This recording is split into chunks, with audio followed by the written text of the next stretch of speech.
వారం గెస్ట్ మనతో పాటు ఉన్నారు దాసరి ఉష. సో వారిని అడిగి అంటే మనం మొత్తం పూర్తి వివరాలు ఇన్ డెప్త్ గా తెలుసుకుందాం ఆ ఇంటర్వ్యూ ఏందనేది. Hi ma'am. హలో అన్న. ఎలా ఉన్నారు? మీ కుటుంబ నేపథ్యం ఏంటి మ్యామ్? మీ కుటుంబ నేపథ్యం అంటే మీ నాన్నగారు కానీ మీ అసలు ఏంటి, మీ స్వస్థలం ఎక్కడ నుంచి? మా నాన్న సొంత గ్రామం వచ్చేసి కనగర్తి గ్రామం, ఓదలా మండలం, పెద్దపల్లి నియోజకవర్గం. మరి పెద్దపల్లి అంటే చాలా మందికి తెలియదు ఇప్పటికీ కూడా. అది జిల్లాగా ఏర్పడ్డా కూడా అది కరీంనగర్ కొంచెం దగ్గరలో ఉంటుంది, 30 కిలోమీటర్స్ అవే ఫ్రమ్ పెద్దపల్లి. అమ్మది వాళ్ళు వ్యవసాయ కూలీలు యాక్చువల్లీ. సో వాళ్ళు ఎక్కడి నుంచి తమ్మడపల్లి అని చెప్పి స్టేషన్ కాన్పూర్ ఉంటుంది, స్టేషన్ కాన్పూర్ జీ, అక్కడి నుంచి మైగ్రేట్ అయ్యి ఇక్కడికి వలస కూలీలు లెక్క వచ్చారు పెద్దపల్లికి, కనగర్తికి. సో ఆ విధంగా మా తాత వాళ్ళు ఇక్కడ కనగర్తికి రావడం జరిగింది. దానివల్ల మా అమ్మ నాన్న లవ్ మ్యారేజ్ చేసుకున్నారు. అండ్ అప్పట్లో కాదు, ఇప్పుడు కూడా అంత యాక్సెప్టెన్స్ లేని సొసైటీ ఇప్పుడు లవ్ మ్యారేజ్ అంటే. ఇంటర్ కాస్ట్ మ్యారేజ్ అందులోను. ఎస్, నాన్నది పద్మశాలి అండ్ అమ్మది వడ్డెర. సో ఇంటర్ కాస్ట్ మ్యారేజ్ చేసుకున్న తర్వాత కొంచెం యాక్సెప్టెన్స్, సొసైటల్ యాక్సెప్టెన్స్ కొంచెం తక్కువ ఉండేసరికి వాళ్ళు they both went to Warangal. వరంగల్కి వెళ్ళి హనంకొండలో ఎస్టాబ్లిష్ అయ్యారు. ఇంకా నేను పుట్టింది అని అంటే హనంకొండలో. నా ఫ్రెండ్స్ సర్కిల్ చోటా చోటా ఫ్రెండ్స్ మేరా, వాళ్ళందరూ కూడా ఇంకా వరంగల్లోనే. తర్వాత బాల్యం ఇంకా ఎక్కువ మొత్తంలో అయితే గడిపింది వరంగల్లోనే. పెద్దపల్లికి సంవత్సరానికి ఖచ్చితంగా మాకు నోములు ఉంటాయి అన్నమాట, దివాళీకి. ఆ నోములు సెలబ్రేట్ చేసుకోవడానికి కుటుంబం మొత్తం అందరం ఎక్కడ ఉన్నా కూడా అక్కడికి వచ్చేది. ఆ విధంగా పండుగలకి కలిసేవాళ్ళం అన్నమాట. ఆ విధంగా ఇటు పెద్దపల్లి సైడ్ కొంతమంది పరిచయం అయ్యారు, కొంతమంది ఫ్రెండ్స్ ఉన్నారు. దాని తర్వాత వరంగల్లో 8th వరకు అక్కడే చదువుకున్నా. 9th 10th ఇంకా జేఈ ప్రిపరేషన్ దానికోసం అని చెప్పి ఐఐటి ప్రిపరేషన్ అని చెప్పేసి 9th నుంచి 9th 10th నేను విజయవాడలో చదువుకున్నాను అన్నమాట. విజయవాడలో చదువుకున్న తర్వాత మళ్ళీ ఇంటర్ హనంకొండలో ఎస్ఆర్ కాలేజ్ లో ఒక ఫోకస్ బ్యాచ్ అనేది స్టార్ట్ చేశారు. రియల్లీ దే ఫోకస్ అంటే ఎంట్రన్స్ టెస్ట్ పెట్టి ఒక టాప్ 14-15 పీపుల్ ని అట్లా సెలెక్ట్ చేశారనమాట. ఆ 14-15 స్టూడెంట్స్ లో నేను కూడా ఒకదాన్ని. ఫ్రీ రెసిడెన్షియల్ సర్వీసెస్ కూడా మాకు ప్రొవైడ్ చేశారు అప్పుడు. సో ఆ మొత్తం కూడా ఎస్ఆర్ లో ఇంటర్ చదువుకోవడం జరిగింది. తర్వాత మీకు తెలిసిందే 2014 to 18 బీటెక్ చదివిన IIT Kharagpur from the department of electrical engineering. అయిపోయిన తర్వాత మళ్ళీ coming back to Delhi. Kharagpur తర్వాత ఢిల్లీకి పోయి సివిల్ సర్వీసెస్ ఆస్పరెంట్, ఒక సర్వీస్ ఓరియంటెడ్ గా పోయినా అన్నమాట.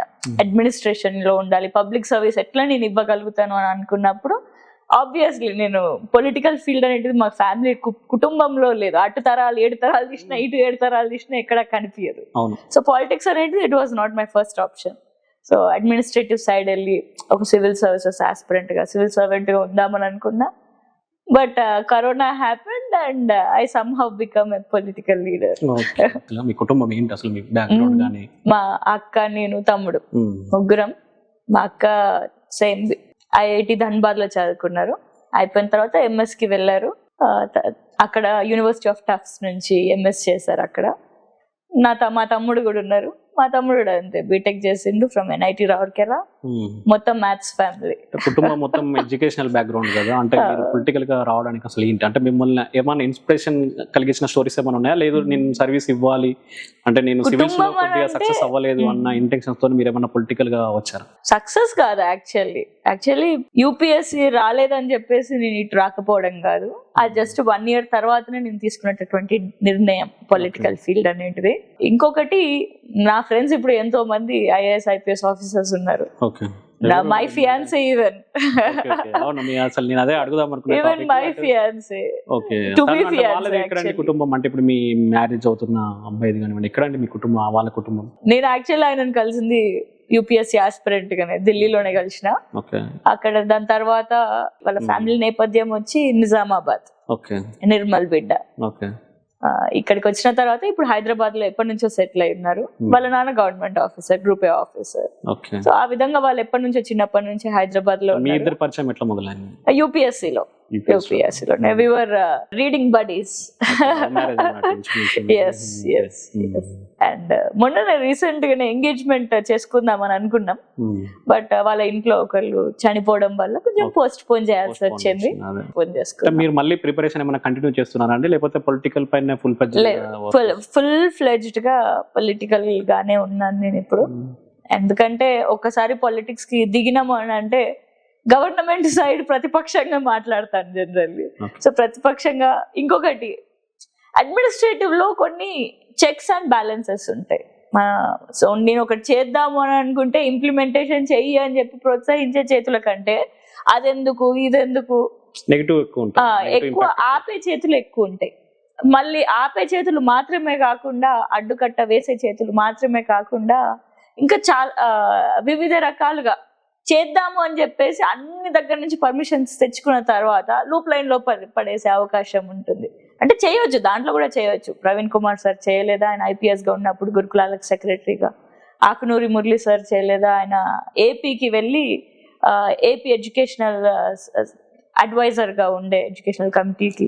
మీ కుటుంబంలో ఎవరు కూడా అంటే ఇబ్బంది అంటే పొలిటికల్ గా ఎందుకు అవసరమా అని చెప్పి ఎవరు అడగలేదా? అంటే ఇప్పుడు ఇంట్లో వెల్ ఎడ్యుకేటెడ్ పర్సన్స్ ఉన్నారు, actually well education business person, but ఎవరు అంటే ఎందుకు ఈ పొలిటికల్ గా ఎందుకు మనకు అవసరమా అని చెప్పి ఎప్పుడు అలాంటి థాట్స్ ఏం రాలేదా? థాట్స్ అంటే మా అమ్మకి వచ్చేది, అప్పుడప్పుడు మాకు అందరికి వచ్చేటి అన్నమాట. ఎందుకంటే అంత ప్రెషర్ ఉంటది, అంత పాలిటిక్స్ అంటే ఇట్స్ నాట్ ఈజీ. చాలా ఏడుపులు, 1000 మంది ఉన్నా కూడా, లక్షల మంది ముందు ఉన్నా కూడా లోన్లీగా ఫీల్ అవుతాం అప్పుడప్పుడు. ఎందుకంటే మనల్ని అర్థం చేసుకునే వాళ్ళు తక్కువ మంది ఉంటారు. అందరికి కూడా వాళ్ళ సైడ్ నుంచి అర్థం చేసుకునే వ్యక్తి లెక్క నేనున్నా, నాయకురాలిగా నేనున్నాను. కాబట్టి వాళ్ళందరి బాధ నేను అర్థం చేసుకోవాలి, అంతేగాని నా బాధ అర్థం చేసుకునే వాళ్ళు కొంచెం తక్కువ మంది ఉంటారు. దానివల్ల కొంచెం లోన్లీగా ఫీల్ అవుతాను. కానీ అది జస్ట్ ఒక స్టెప్ మాత్రమే అంతే. కానీ ఈ పొలిటికల్ జర్నీలో నేర్చుకునే చాలా విషయాలు ఉన్నాయి. ఇంకా ఎడ్యుకేషన్ వచ్చేసరికి మా ఫ్యామిలీ అనేది చెప్పాలంటే మేమే ఫస్ట్ జనరేషన్. మా నాన్న అంత చదువుకున్న వారు కాదు, ఆయన ఇంటర్ వరకే చదువు. బిజినెస్ లో తెలివితోటి సక్సెస్ఫుల్. ఆయన తెలివే కావచ్చు, ఆయన జీన్సే కావచ్చు మాకు వచ్చింది. అందుకనే ముగ్గురం ఐఐటీస్ అండ్ ఐటీస్ ఒక ప్రెస్టీజియస్ ఇన్స్టిట్యూట్స్ లో చదువుకున్నాం. అట్లా అంటే ఎట్లా మీకు ఆర్ఎస్ ప్రవీణ్ తో ఎట్లా మొదలైంది మీ ట్రావెలింగ్ కావచ్చు, మీ ప్రయాణం ఎక్కడ మొదలైంది అసలు? ప్రవీణ్ కుమార్ సార్ మా నాన్నతోటి స్టార్ట్ అయింది యాక్చువల్లీ. మా నాన్న 16 years నుంచే ఆయన పాలిటిక్స్ లో ఉండేది. అంటే పాలిటిక్స్ అంటే యాక్టివ్ పాలిటిక్స్ కాదు, ఒక సామాన్య కార్యకర్త లెక్క ఒక సిపిఐ పార్టీ నుంచి ఆ సమయంలో చేసేవారు అన్నమాట. అప్పుడు ఆ సమయంలో కమ్యూనిస్ట్ భావాజాలు కొంచెం ఎక్కేసరికి ఇంకా అమ్మ పరిచయం అయిన తర్వాత, పెళ్లి చేసుకున్న తర్వాత కొంచెం దూరంగా ఉందాము అని చెప్పేసి ఇది వదిలేసి పెళ్లి చేసుకున్నారు. పెళ్లి చేసుకున్నప్పటికీ కూడా అప్పట్లో కొంచెం ఈయనకి నక్సల్ తోటి కొంచెం సంబంధాలు ఉన్నాయి.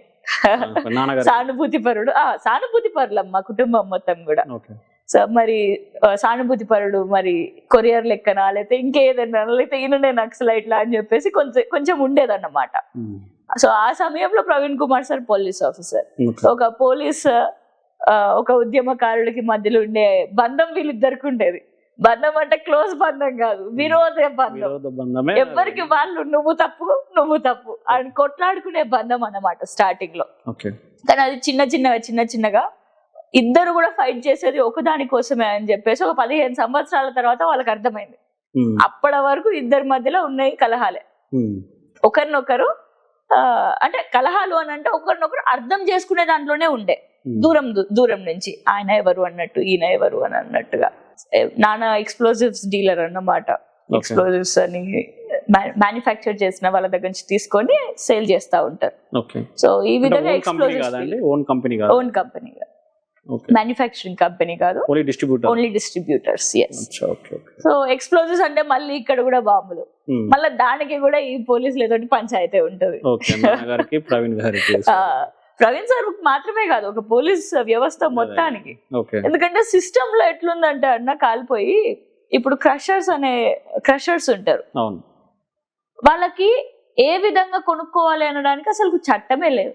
ఆ చట్టం పొందుపరిస్తే వాళ్ళకి ఎంతో ఈజీగా ఆసాన్గా వాళ్ళు కొనుక్కొని వాళ్ళే డ్రిల్లింగ్ చేసుకోగలుగుతారు, వాళ్ళ పని చేసుకోగలుగుతారు అన్నమాట. ఇప్పటికీ కూడా ఆ క్రషర్స్ కి ఇంకా ఎక్స్ప్లోజివ్ సప్లై చేయాలి అని అంటే దట్ ఈస్ స్టిల్ ఇల్లీగల్ అన్నమాట. సో ఇవన్నీ అంటే ఎక్స్ప్లోజివ్స్ ఫీల్డ్కి వచ్చేసరికి సో ఆ ఇల్లీగల్ నుంచి తీసుకొని ఒక స్టోరీ ఇంకా అది నక్సలైట్స్ తీసుకొని వాళ్ళకి ఉపయోగించుకునే వాళ్ళు అన్నమాట. సో నాన్న ఎక్స్ప్లోజివ్స్ ఫీల్డ్ కాబట్టి ఆయన లైసెన్స్డ్ పర్సన్, ఓన్లీ లైసెన్స్ ఉన్న వాళ్ళకే అమ్ముతారు యూజువల్లీ. సో కానీ వర్కింగ్ స్టైల్ ప్రవీణ్ సార్కి తెలియదు ఎక్స్ప్లోజివ్స్ ఎట్లా మ్యానుఫ్యాక్చర్ అవుతుంది, దాని యూసేజ్ ఎవరో ఒకళ్ళు ఉండాలి కదా తెలిసేవాళ్ళు.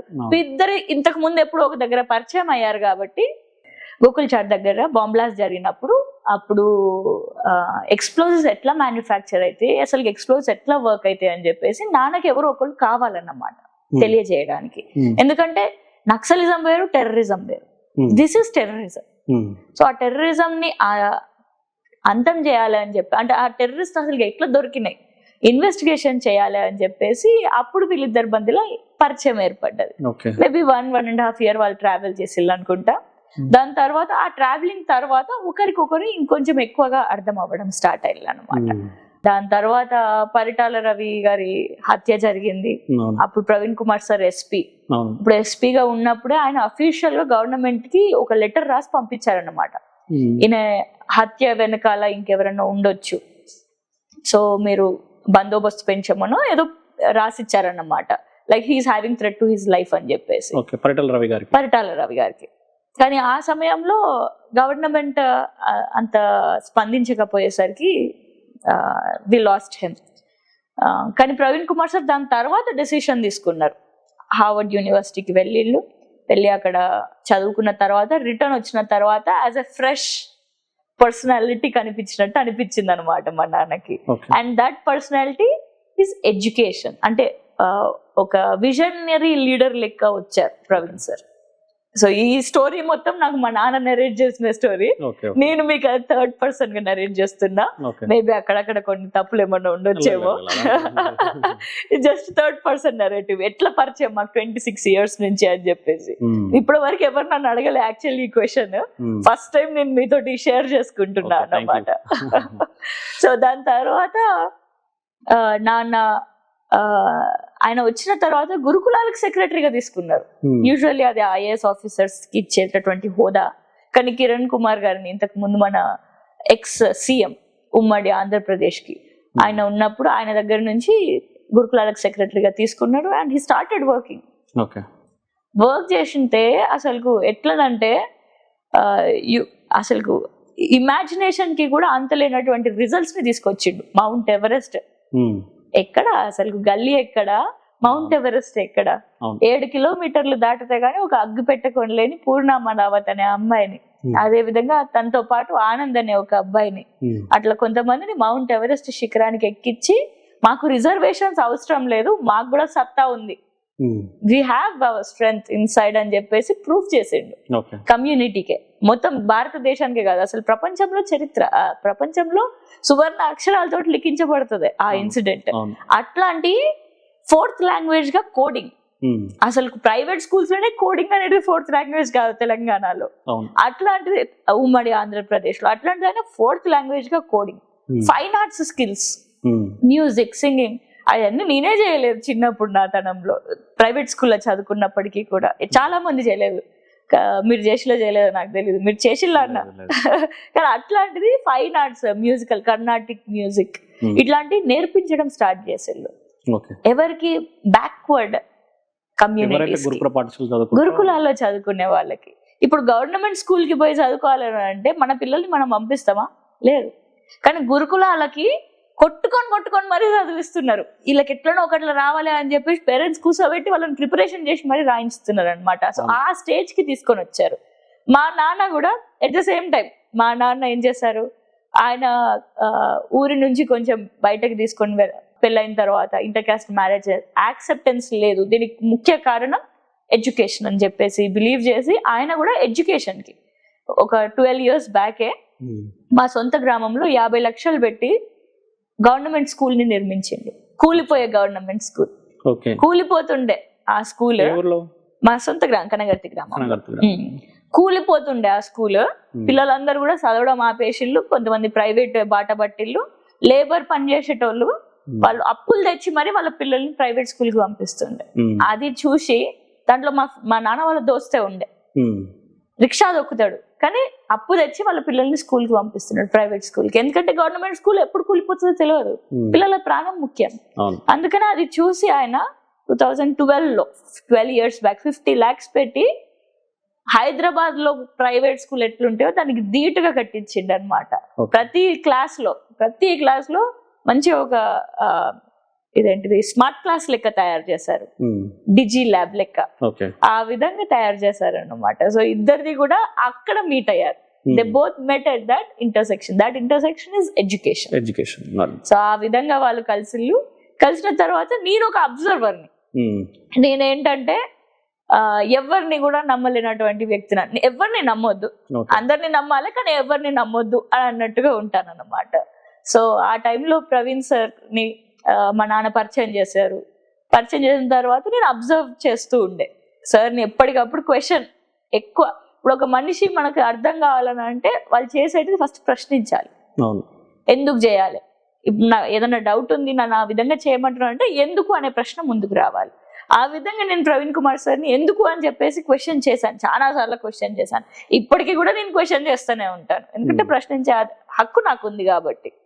సో కొన్ని క్వశ్చన్స్ కి నాకు ఆన్సర్ దొరకలేదు స్టార్టింగ్ లో, ఎందుకు ఇట్లా చేస్తున్నారు ఆయన అని అనేసి నేను ఆలోచించేదాన్ని. కానీ ఆఫ్టర్ 1-2 years ఆయన చెప్పిన దానికి అది సింక్ అయ్యేదన్నమాట. అంటే నిజంగా అంత బ్రాడ్ విజన్ ఉన్న పర్సనాలిటీ అని చెప్పి నాకు అప్పుడు అర్థమైంది, ఓకే ఇట్లాంటి వ్యక్తులు పాలిటిక్స్ లోకి వస్తే I need to support such visionary leaders అని అనుకొని I became one of his followers. Okay, ఇప్పుడు తనని చూసి మీరు రాజకీయాలకు వచ్చారు అంటే ఇది బహుజనవాదం. బట్ ఆయన ఐపీఎస్ ఉన్నప్పుడు నాకు తెలిసి తన ఐపీఎస్ ఉన్నప్పుడు కరీంనగర్ ఎస్పీ కావచ్చు, ఇంకా డిఫరెంట్ ఏదైతే ఈ డెక్కన్ తెలంగాణ వర్క్ చేసిన సమయంలో ఎక్కువ మంది అంటే నక్సలైట్ల పైన ఫోకస్ చేయడం వల్ల బహుజనులే కదా అందులో ఉండేది. ఇప్పుడు ఎక్కువ నక్సలిజం లో కూడా నాకు తెలిసి హయ్యర్ కమాండ్ అంతా మళ్ళీ వేరే అదర్ క్యాస్ట్ కి సంబంధించిన వాళ్ళు గొప్ప అంటే కొద్దిగా సొసైటీలో గౌరవం ఉన్న క్యాస్ట్లే అందులో ఉన్నాయి యాక్చువల్లీ. బట్ మళ్ళీ కింది స్థాయిలో ఎన్కౌంటర్ జరిగితే కింద ఎవరు ఉంటారు, కింద కమాండోలే ఉంటారు. బట్ ఆ కమాండోలు ఆయన చేతుల్లోనే కదా చనిపోయింది, ఆ బహుజన వాదలే కదా వాళ్ళు కూడా. ఎన్కౌంటర్ విషయంలో వస్తే అన్న ఫస్ట్ థింగ్ సరే ఆయన చేసిండు అని అనుకోండి, ఆయన చేసిన దానికి చెప్తాను. ఒకవేళ చేస్తే గవర్నమెంట్ నుంచి ఫస్ట్ ఆర్డర్ రావాలి, ఈయన ఇనిషియేటివ్ తీసుకొని పోయి కాల్చడానికి కాదు. ఇంకొకటి ఈయన ఒక ఎస్పీ స్థాయిలో ఉన్న వ్యక్తి డైరెక్ట్గా గ్రౌండ్కి పోయి చేయరు, అది కింద సిఐఓ ఎస్ఐఓ ఎవరో ఒకళ్ళు తీసుకొని పోయి చేసేది. ఇదే ఒకటి. రెండోది కాన్ఫ్లిక్ట్స్ ఉంటాయి. ఇప్పుడు అక్కడికి పోయినప్పుడు ఒకళ్ళు మీరు గన్ను పట్టుకున్నారు, నేను కూడా గన్ను పట్టుకునే రావాల్సి వస్తుంది మీ దగ్గరికి. అప్పుడు ఎదురు కాల్పులలో మనం ఏం చేయలేం. సో అట్లాంటి ఎన్కౌంటర్స్ కూడా జరుగుతాయి కొన్ని.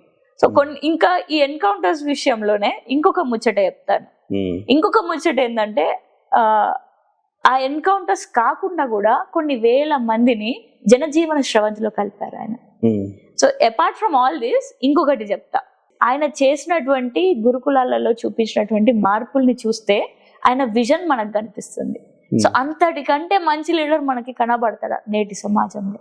కానీ అదే గురుకుల పాఠశాలలో అది అంటే తన హిందుత్వాన్ని కొద్దిగా కించపరిచే విధంగా కొన్ని మార్పులు జరిగినాయి అనేది కూడా ఒక వాదన. That is completely false. ఇంకొకటి ఏంటంటే ఆ రోజు అక్కడ జరిగిన బౌద్ధ స్తూపం వద్ద జరిగిన మా దగ్గరనే అది కూడా మీ దగ్గర జరిగింది కాబట్టి ఇంకా మీకు తెలిసి ఉంటుంది నాకు తెలిసి. ధూళికట్ట ప్రాంతంలోనే జరిగింది మన ప్రాంతం. మీరు కూడా పెద్దపల్లె కదన్నా, మన ప్రాంతంలోనే జరిగింది. అది జరిగినప్పుడు మా నాన్న ఆయన వెనకాలనే ఉన్నాడు కూడా, అందుకని చెప్పి నేను ఇంత బలంగా చెప్పగలుగుతా దట్ ఈస్ ఫాల్సిఫైడ్ ఇన్ఫర్మేషన్ అని చెప్పి. మిగిలిన వాళ్ళు మీరు చూడలేదో, చాలా మంది చూడలేదో, మీరు వీడియోలలో చూసుండొచ్చు, మాఫ్డ్ వీడియోస్ చూసుండొచ్చు, కానీ ప్రత్యక్షంగా మా నాన్ననే ఉన్నాడు ఆయన వెనకాల. అదొక 50 kilometers మా నాన్న నడుచుకుంటూ వచ్చి చొప్పదండి నుంచి ధూళికట్ట వరకు నడుచుకుంటూ వచ్చి అక్కడ బౌద్ధ స్తూపానికి అందరు కలిసి బౌద్ధ స్తూపం దగ్గరికి వెళ్ళడం జరిగింది. అప్పుడు వెళ్ళినప్పుడు ఏంటంటే ఒక బౌద్ధ ఫ్యామిలీ వచ్చింది స్టేజ్ పైకి. ఫ్యామిలీ అంటే బుద్ధిజం యాక్సెప్ట్ చేసిన ఫ్యామిలీ పైకి వచ్చి డాక్టర్ బిఆర్ అంబేద్కర్ గారు ఆయన బౌద్ధ మతం స్వీకరించినప్పుడు ఏ పదాలు అయితే ఉచ్చరించారో ఆ పదాలు అక్కడ అందరినీ కూడా ప్రతిజ్ఞ చేయమని కోరారు వారు. ప్రతిజ్ఞ చేయండి అంటే ఆటోమేటిక్ గా పోతుంది. అట్లా చేయబెట్టేసరికి అది ఉచ్చరించలేదు ఆయన పదాలు యాక్చువల్లీ. అప్పుడు అది కూడా బిఆర్ అంబేద్కర్ గారు ఉచ్చరించినటువంటి పదాలని ఉచ్చరించారు అక్కడ. అది ప్రవీణ్ సార్ చేయమన్నది కాదు, అది ఆ బౌద్ధ ఫ్యామిలీ వాళ్ళు ఇనిషియేటివ్ తీసుకొని చేయడం జరిగింది.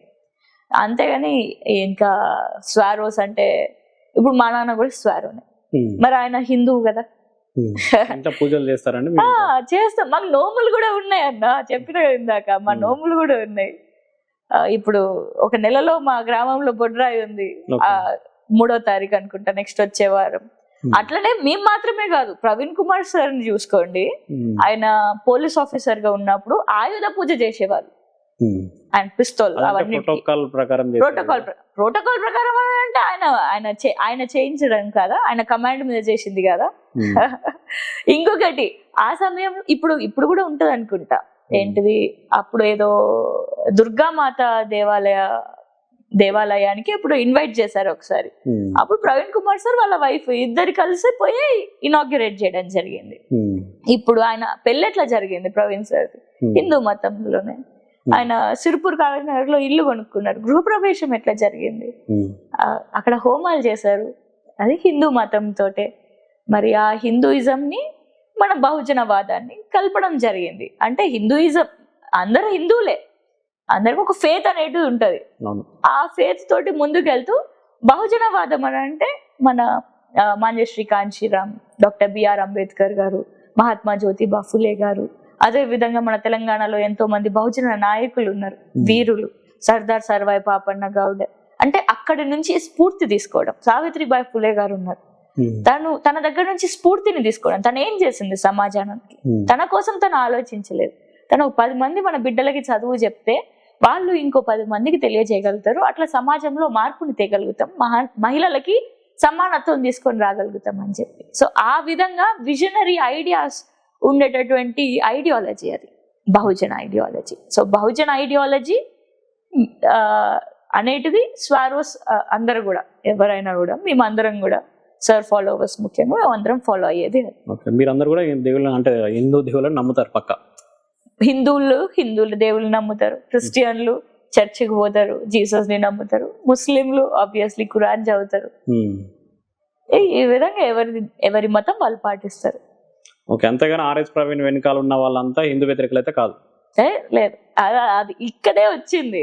యాక్చువల్లీ ప్రవీణ్ కుమార్ సార్ ఒక స్ట్రాంగ్ ఫోర్స్ గా కదిలారు అని చెప్పేసి ఏదో ఒక విధంగా విమర్శించాలి. ఆయన ఏంటిది, ఆయన మచ్చలేని నాయకుడు, ప్రెసిడెంట్ చేతి నుంచే గ్యాలరీ అవార్డు పొందినటువంటి, గోల్డ్ మెడల్ పొందినటువంటి వ్యక్తి. అట్లాంటి వ్యక్తి పైన ఏదైనా మచ్చ దొరుకుతుందా మనకి?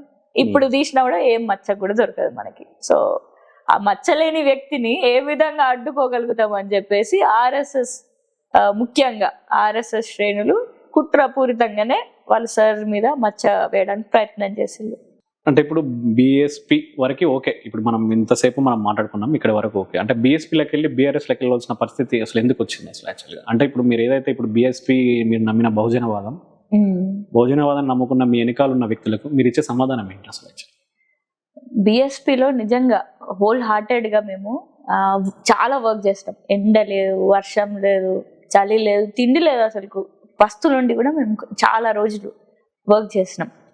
గల్లీకి కూడా తీసుకొని పోయినాం. మా ఇంటి ముందుకు వస్తే 40 ఏనుగులు ఉంటాయి మీకు ఫిగర్స్. ఎందుకంటే ఆ ఫిగర్స్ ఎందుకు చేసినామంటే ఫస్ట్ ఏనుగు పోవాలి ప్రతి ఒక్క ఇంటికి అని చెప్పేసి చాలా వర్క్ చేసినాం. గ్రౌండ్ కి పోయి పనిచేసిన కార్యకర్తలం అన్నమాట మేమందరం కూడా. అన్ఫార్చునేట్లీ 119 అసెంబ్లీ కాన్స్టిట్యుయెన్సీస్ లో 119లో 109 కాన్స్టిట్యుయెన్సీస్ పోటీ చేశాం, కానీ 109లో ఒకటి కూడా గెలవలేదు ఎమ్మెల్యేగా. సో అందుకనే మేమందరం కూడా ఏమని నిర్ణయానికి వచ్చినామంటే కేవలం ఉద్యమ రాజకీయాలే కాదు, కొంచెం మనం పార్లమెంట్ ఎన్నికల రాజకీయం కూడా ఉండాలి, ఎంపీగా గెలవాలి. ఎందుకంటే బహుజన రాజ్యం అని అంటే కనీసం ఆ పార్లమెంట్ స్థాయిలో నిల్చోవడం కానీ లేకపోతే ఎమ్మెల్యేలుగా అవ్వడం కానీ అది మా మొదటి అడుగు అన్నమాట. నేను ఒక చిన్న ప్రశ్న మధ్యలో ఇంటరప్షన్, సారీ యాక్చువల్లీ, బట్ మీరు బిఎస్పీకి వెళ్లే ముందు కూడా బిఎస్పీ పెద్ద సక్సెస్ ఉన్న పార్టీ కాదు యాక్చువల్? అవునవును, మేము వాదాన్ని నమ్మి వచ్చిన వచ్చిన వాళ్ళం. మరి మాకు అలాంటి అక్కడ వాదం నుంచి ఏదో ఎందుకు అంటే ఫండ్స్ దాన్ని కంటిన్యూ వస్తాయన్న చేయలేకపోయారు? అంటే గెలుపోవటములు సహజం అవును. మనం ఈ ఇండియాలో నాకు తెలిసి పొత్తు. గెలుపోవటములు సహజం. అంబేద్కర్ గారు ఓడిపోయినారు, సో నేను గెలుపోవటములు సహజం నేను నమ్మేది. అవును. బట్ కాకపోతే ఏంది అని అంటే మీరు ఎందుకు అంటే ఓడిపోయినంత మాత్రాన పార్టీ చేంజ్ చేయాల్సినంత అవసరం చేంజ్ లేదు. అవ్వాలని కాదు ఇక్కడ. యాక్చువల్లీ ఓడిపోయిన తర్వాత మేము గెలవాలి, ఎట్లనో ఒకట్లా గెలవాలి, గెలుపు దిశగా వెళ్ళాలి అని అంటే పొత్తు కావాలి అని అనుకున్నాం. ఎవరితోటో ఒకతోటి పొత్తు కొడితే కనీసం ఒక్క ఎంపీ సీట్ అయినా మనం గెలవచ్చు అనేటిది అనుకొని మరి అక్కడ నుంచి బెహెన్జీ మాయావతి గారితో, అదే విధంగా ఇటు సైడ్ నుంచి బీఆర్ఎస్ పార్టీ నుంచి కేసీఆర్ గారితో, ఇద్దరితోటి 2.5 నెలలు చర్చలు జరపడం జరిగింది.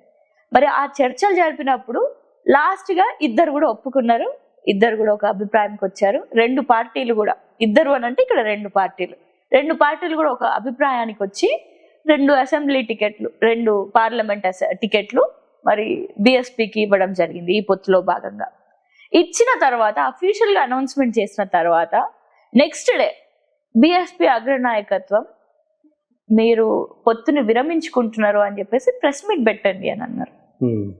మరి ఎందుకు ఆ విధంగా అన్నారు అనేది మాకు కావాలి.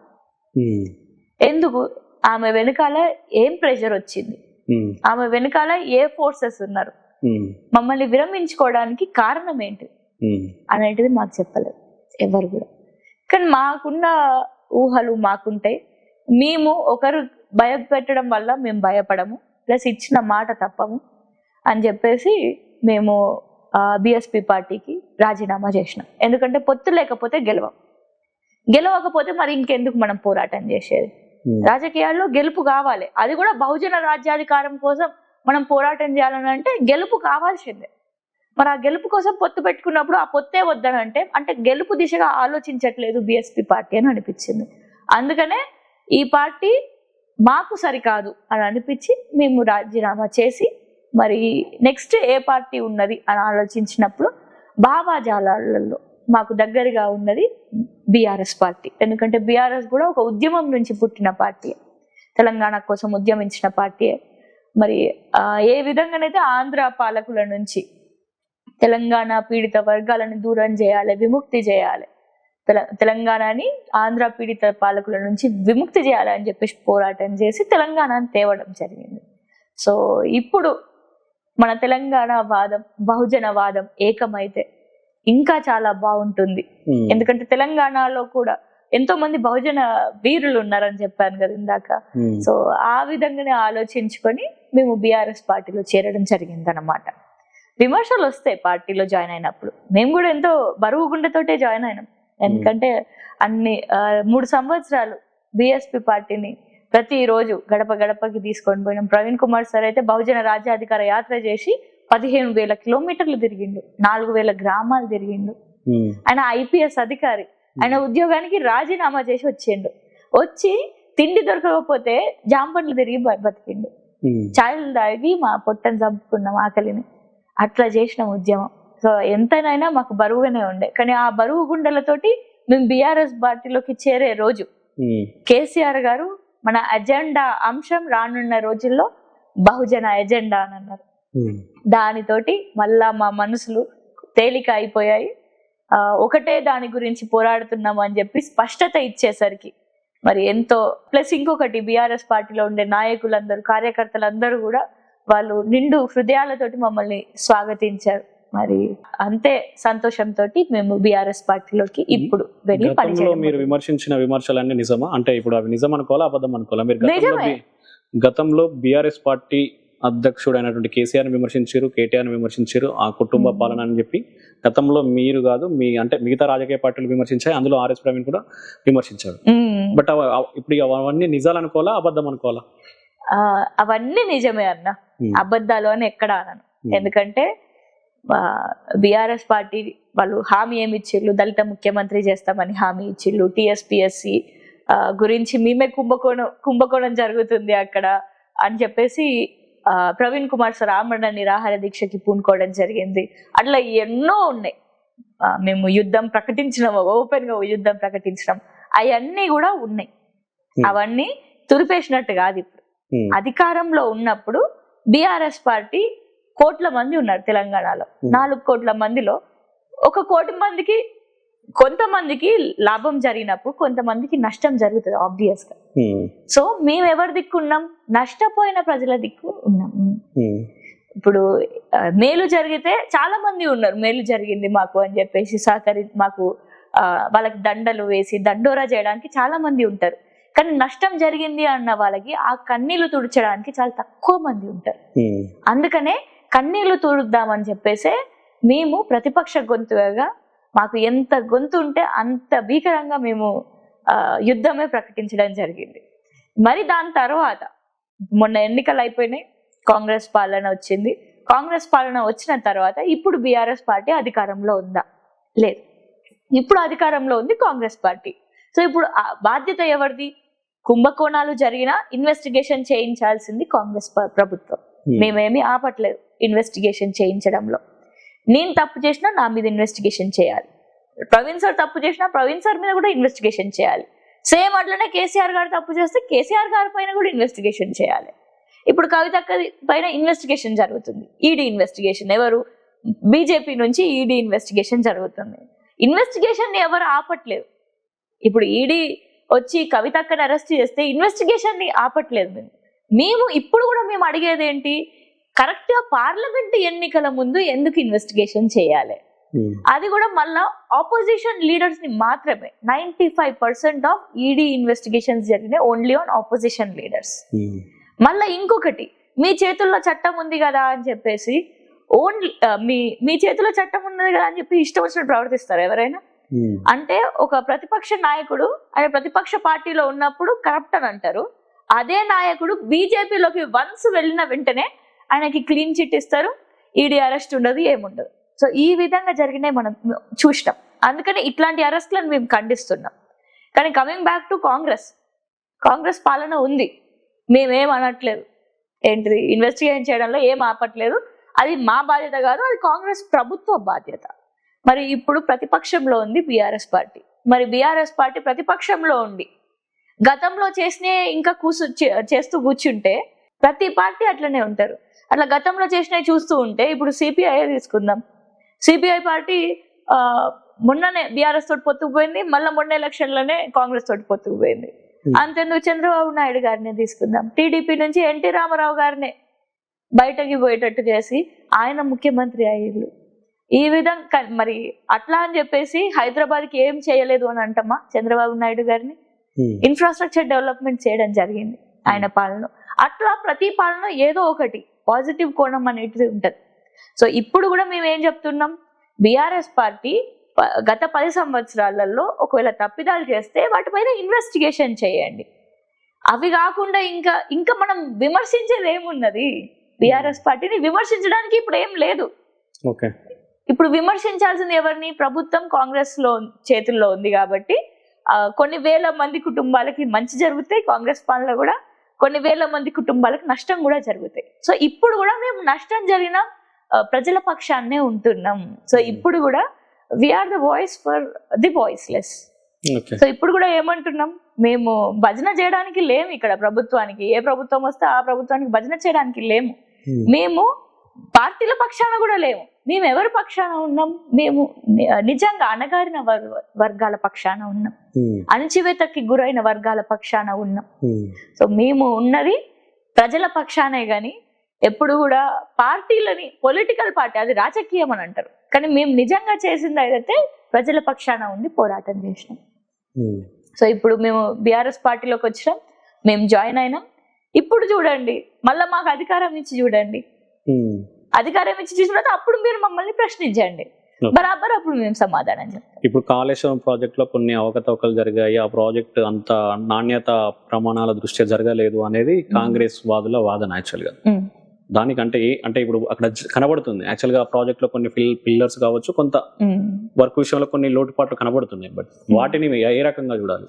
చేయమనండి ఇన్వెస్టిగేషన్. ఆపట్లేదు కదా వాళ్ళు. ఎవరు ఆపుతున్నారు ఇన్వెస్టిగేషన్ ని? కేసీఆర్ గారు ఆపుతున్నారా? ఈ ఇన్వెస్టిగేషన్ చేయొద్దు అని చెప్పేసి కూర్చొని ఆమరణ నిరాహార దీక్ష కూర్చుంటున్నారు ఎవరైనా? దే ఆర్ రెడీగా పెట్టారు. ఇన్వెస్టిగేషన్ చేయమని చెప్పండి. ఎంత కుంభకోణం అది? That is the responsibility of the government, Congress ప్రభుత్వం. ఇప్పుడు బీఆర్ఎస్ పాలకులు ఏమని అంటారు? ఖచ్చితంగా వాళ్ళు చేసింది మొత్తానికే ఏం లేదా కాళేశ్వరం ప్రాజెక్ట్ లో? మొత్తానికి ఏం లేకుండా లేవు కదా. పైప్ లైన్లు కనిపిస్తున్నాయి, మోటార్లు కనిపిస్తున్నాయి, కొన్ని ఇన్ఫ్రాస్ట్రక్చర్ కనిపిస్తుంది. బయట పెట్టాల్సింది కాంగ్రెస్ ప్రభుత్వం. And we are ready. ఇంకొకటి ఏంటి అని అంటే ఇప్పుడు ప్రధానంగా అంటే నేను ఈ మధ్య కాలంలో అంటే అంటే ఎన్నికలు వచ్చిన సందర్భాలలో ఎందుకు పార్టీలు చేంజ్ అవ్వడం? ఇప్పుడు బీఆర్ఎస్ లో ఉన్న వాళ్ళంతా నాకు తెలిసి ఆల్మోస్ట్ ఒకప్పుడు అప్పుడు తెలుగుదేశం పార్టీ, ఇప్పుడు బీఆర్ఎస్ పార్టీ. యాక్చువల్గా చెప్పాలంటే గవర్నమెంట్ లో ఉన్నప్పుడు పాత తెలుగుదేశం పార్టీలో ఉన్న ఎమ్మెల్యేలు అందరూ ఇప్పుడు బీఆర్ఎస్ లోకి వచ్చారు. ఇప్పుడు అదే బీఆర్ఎస్ లో ఉన్న వాళ్ళ ఎమ్మెల్యేలంతా మళ్ళీ కాంగ్రెస్ లో కానీ మళ్ళీ బీజేపీలో కానీ వెళ్ళడం జరుగుతుంది. అసలు ఏం జరుగుతుంది? అసలు ఎలక్షన్ సందర్భాలలో జరగడం అసలు ఏంటి అసలు? అంటే ప్రజలు ఏ రకంగా ఆలోచించాలి? ఒకవేళ ప్రజలు అంటే ప్రజల కోసం మారుతున్నారా రాజకీయ నాయకులు, లేకపోతే వాళ్ళ స్వార్థం కోసం మారుతున్నారా? ఇక్కడ రెండు విధాలుగా ఉంటారన్న నాయకులు. స్వార్థం కోసం ఆలోచించే నాయకులు ఉంటారు, నిస్వార్థంగా వాళ్ళ రాజకీయ అంటే ఒక ఐడియాలజీ బేసిస్ మీద నికార్సైన నాయకులు కూడా ఉండడం జరుగుతుంది. మరి స్వార్థంగా వాళ్ళ కోసం వాళ్ళు సంపాదించింది దాచుకోవడానికి, ఇంకా సంపాదించడానికి అలా ఉండాలి అని అనుకునే వాళ్ళు ఆటోమేటిక్ గా ఇప్పుడు బడే బాయ్ రేవంత్ అన్న గేట్ ఓపెన్ చేసిన వెంటనే లోపలికి వెళ్తున్నారు చూడండి. వాళ్ళందరూ ఇట్లాంటి స్వార్థ రాజకీయాలు అనొచ్చు. ఎందుకంటే ప్రజలు ఓటేసింది వాళ్ళకి ఏ గుర్తు నుంచి? బీఆర్ఎస్ పార్టీలో ఉన్నప్పుడు ఎమ్మెల్యేగా వాళ్ళని గెలిపించింది కారు గుర్తుకి నుంచి, అంతేగాని చెయ్యి గుర్తు నుంచి గెలిపించలేదు. మరి ఇప్పుడు వాళ్ళ ప్రజల్ని మోసం చేసినట్టే కదా. మరి ప్రజల్ని మోసం చేసి అక్కడికి పోతున్నారంటే ఇక్కడ ఎవరిది ఉంది? స్వార్థం ఉన్నది. ఆ రాజకీయ నాయకుడి స్వార్థం ఉన్నది. గతంలో బీఆర్ఎస్ కూడా అదే పని చేసింది కదా. బీఆర్ఎస్ కూడా అదే పని చేసింది.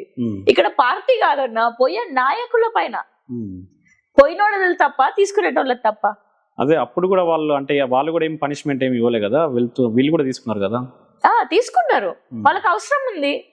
ఎందుకంటే వాళ్ళ దిక్కు ఎంతమంది ఎమ్మెల్యేలు అయితే ఉంటారో అంత బెటర్ గా వాళ్ళు ఇంప్లిమెంట్ చేయొచ్చు అని అనుకుంటారు పాలసీస్ ని.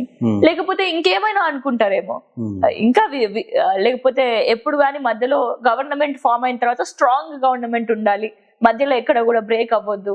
లేకపోతే మేము పాస్ చేసేటటువంటి చట్టాలు, ఎందుకంటే యూజువల్లీ రాజకీయం అని అంటే మనకు ఓన్లీ ఓట్లు మాత్రమే గుర్తొస్తాయి. కాకపోతే రాజకీయం అని అంటే ముఖ్యంగా చేయాల్సింది ఒక రాజకీయ నాయకుడి పని, ఒక ఎమ్మెల్యే పని చట్టాలు, అసెంబ్లీలలో కూర్చొని చట్టాలు చేయడం.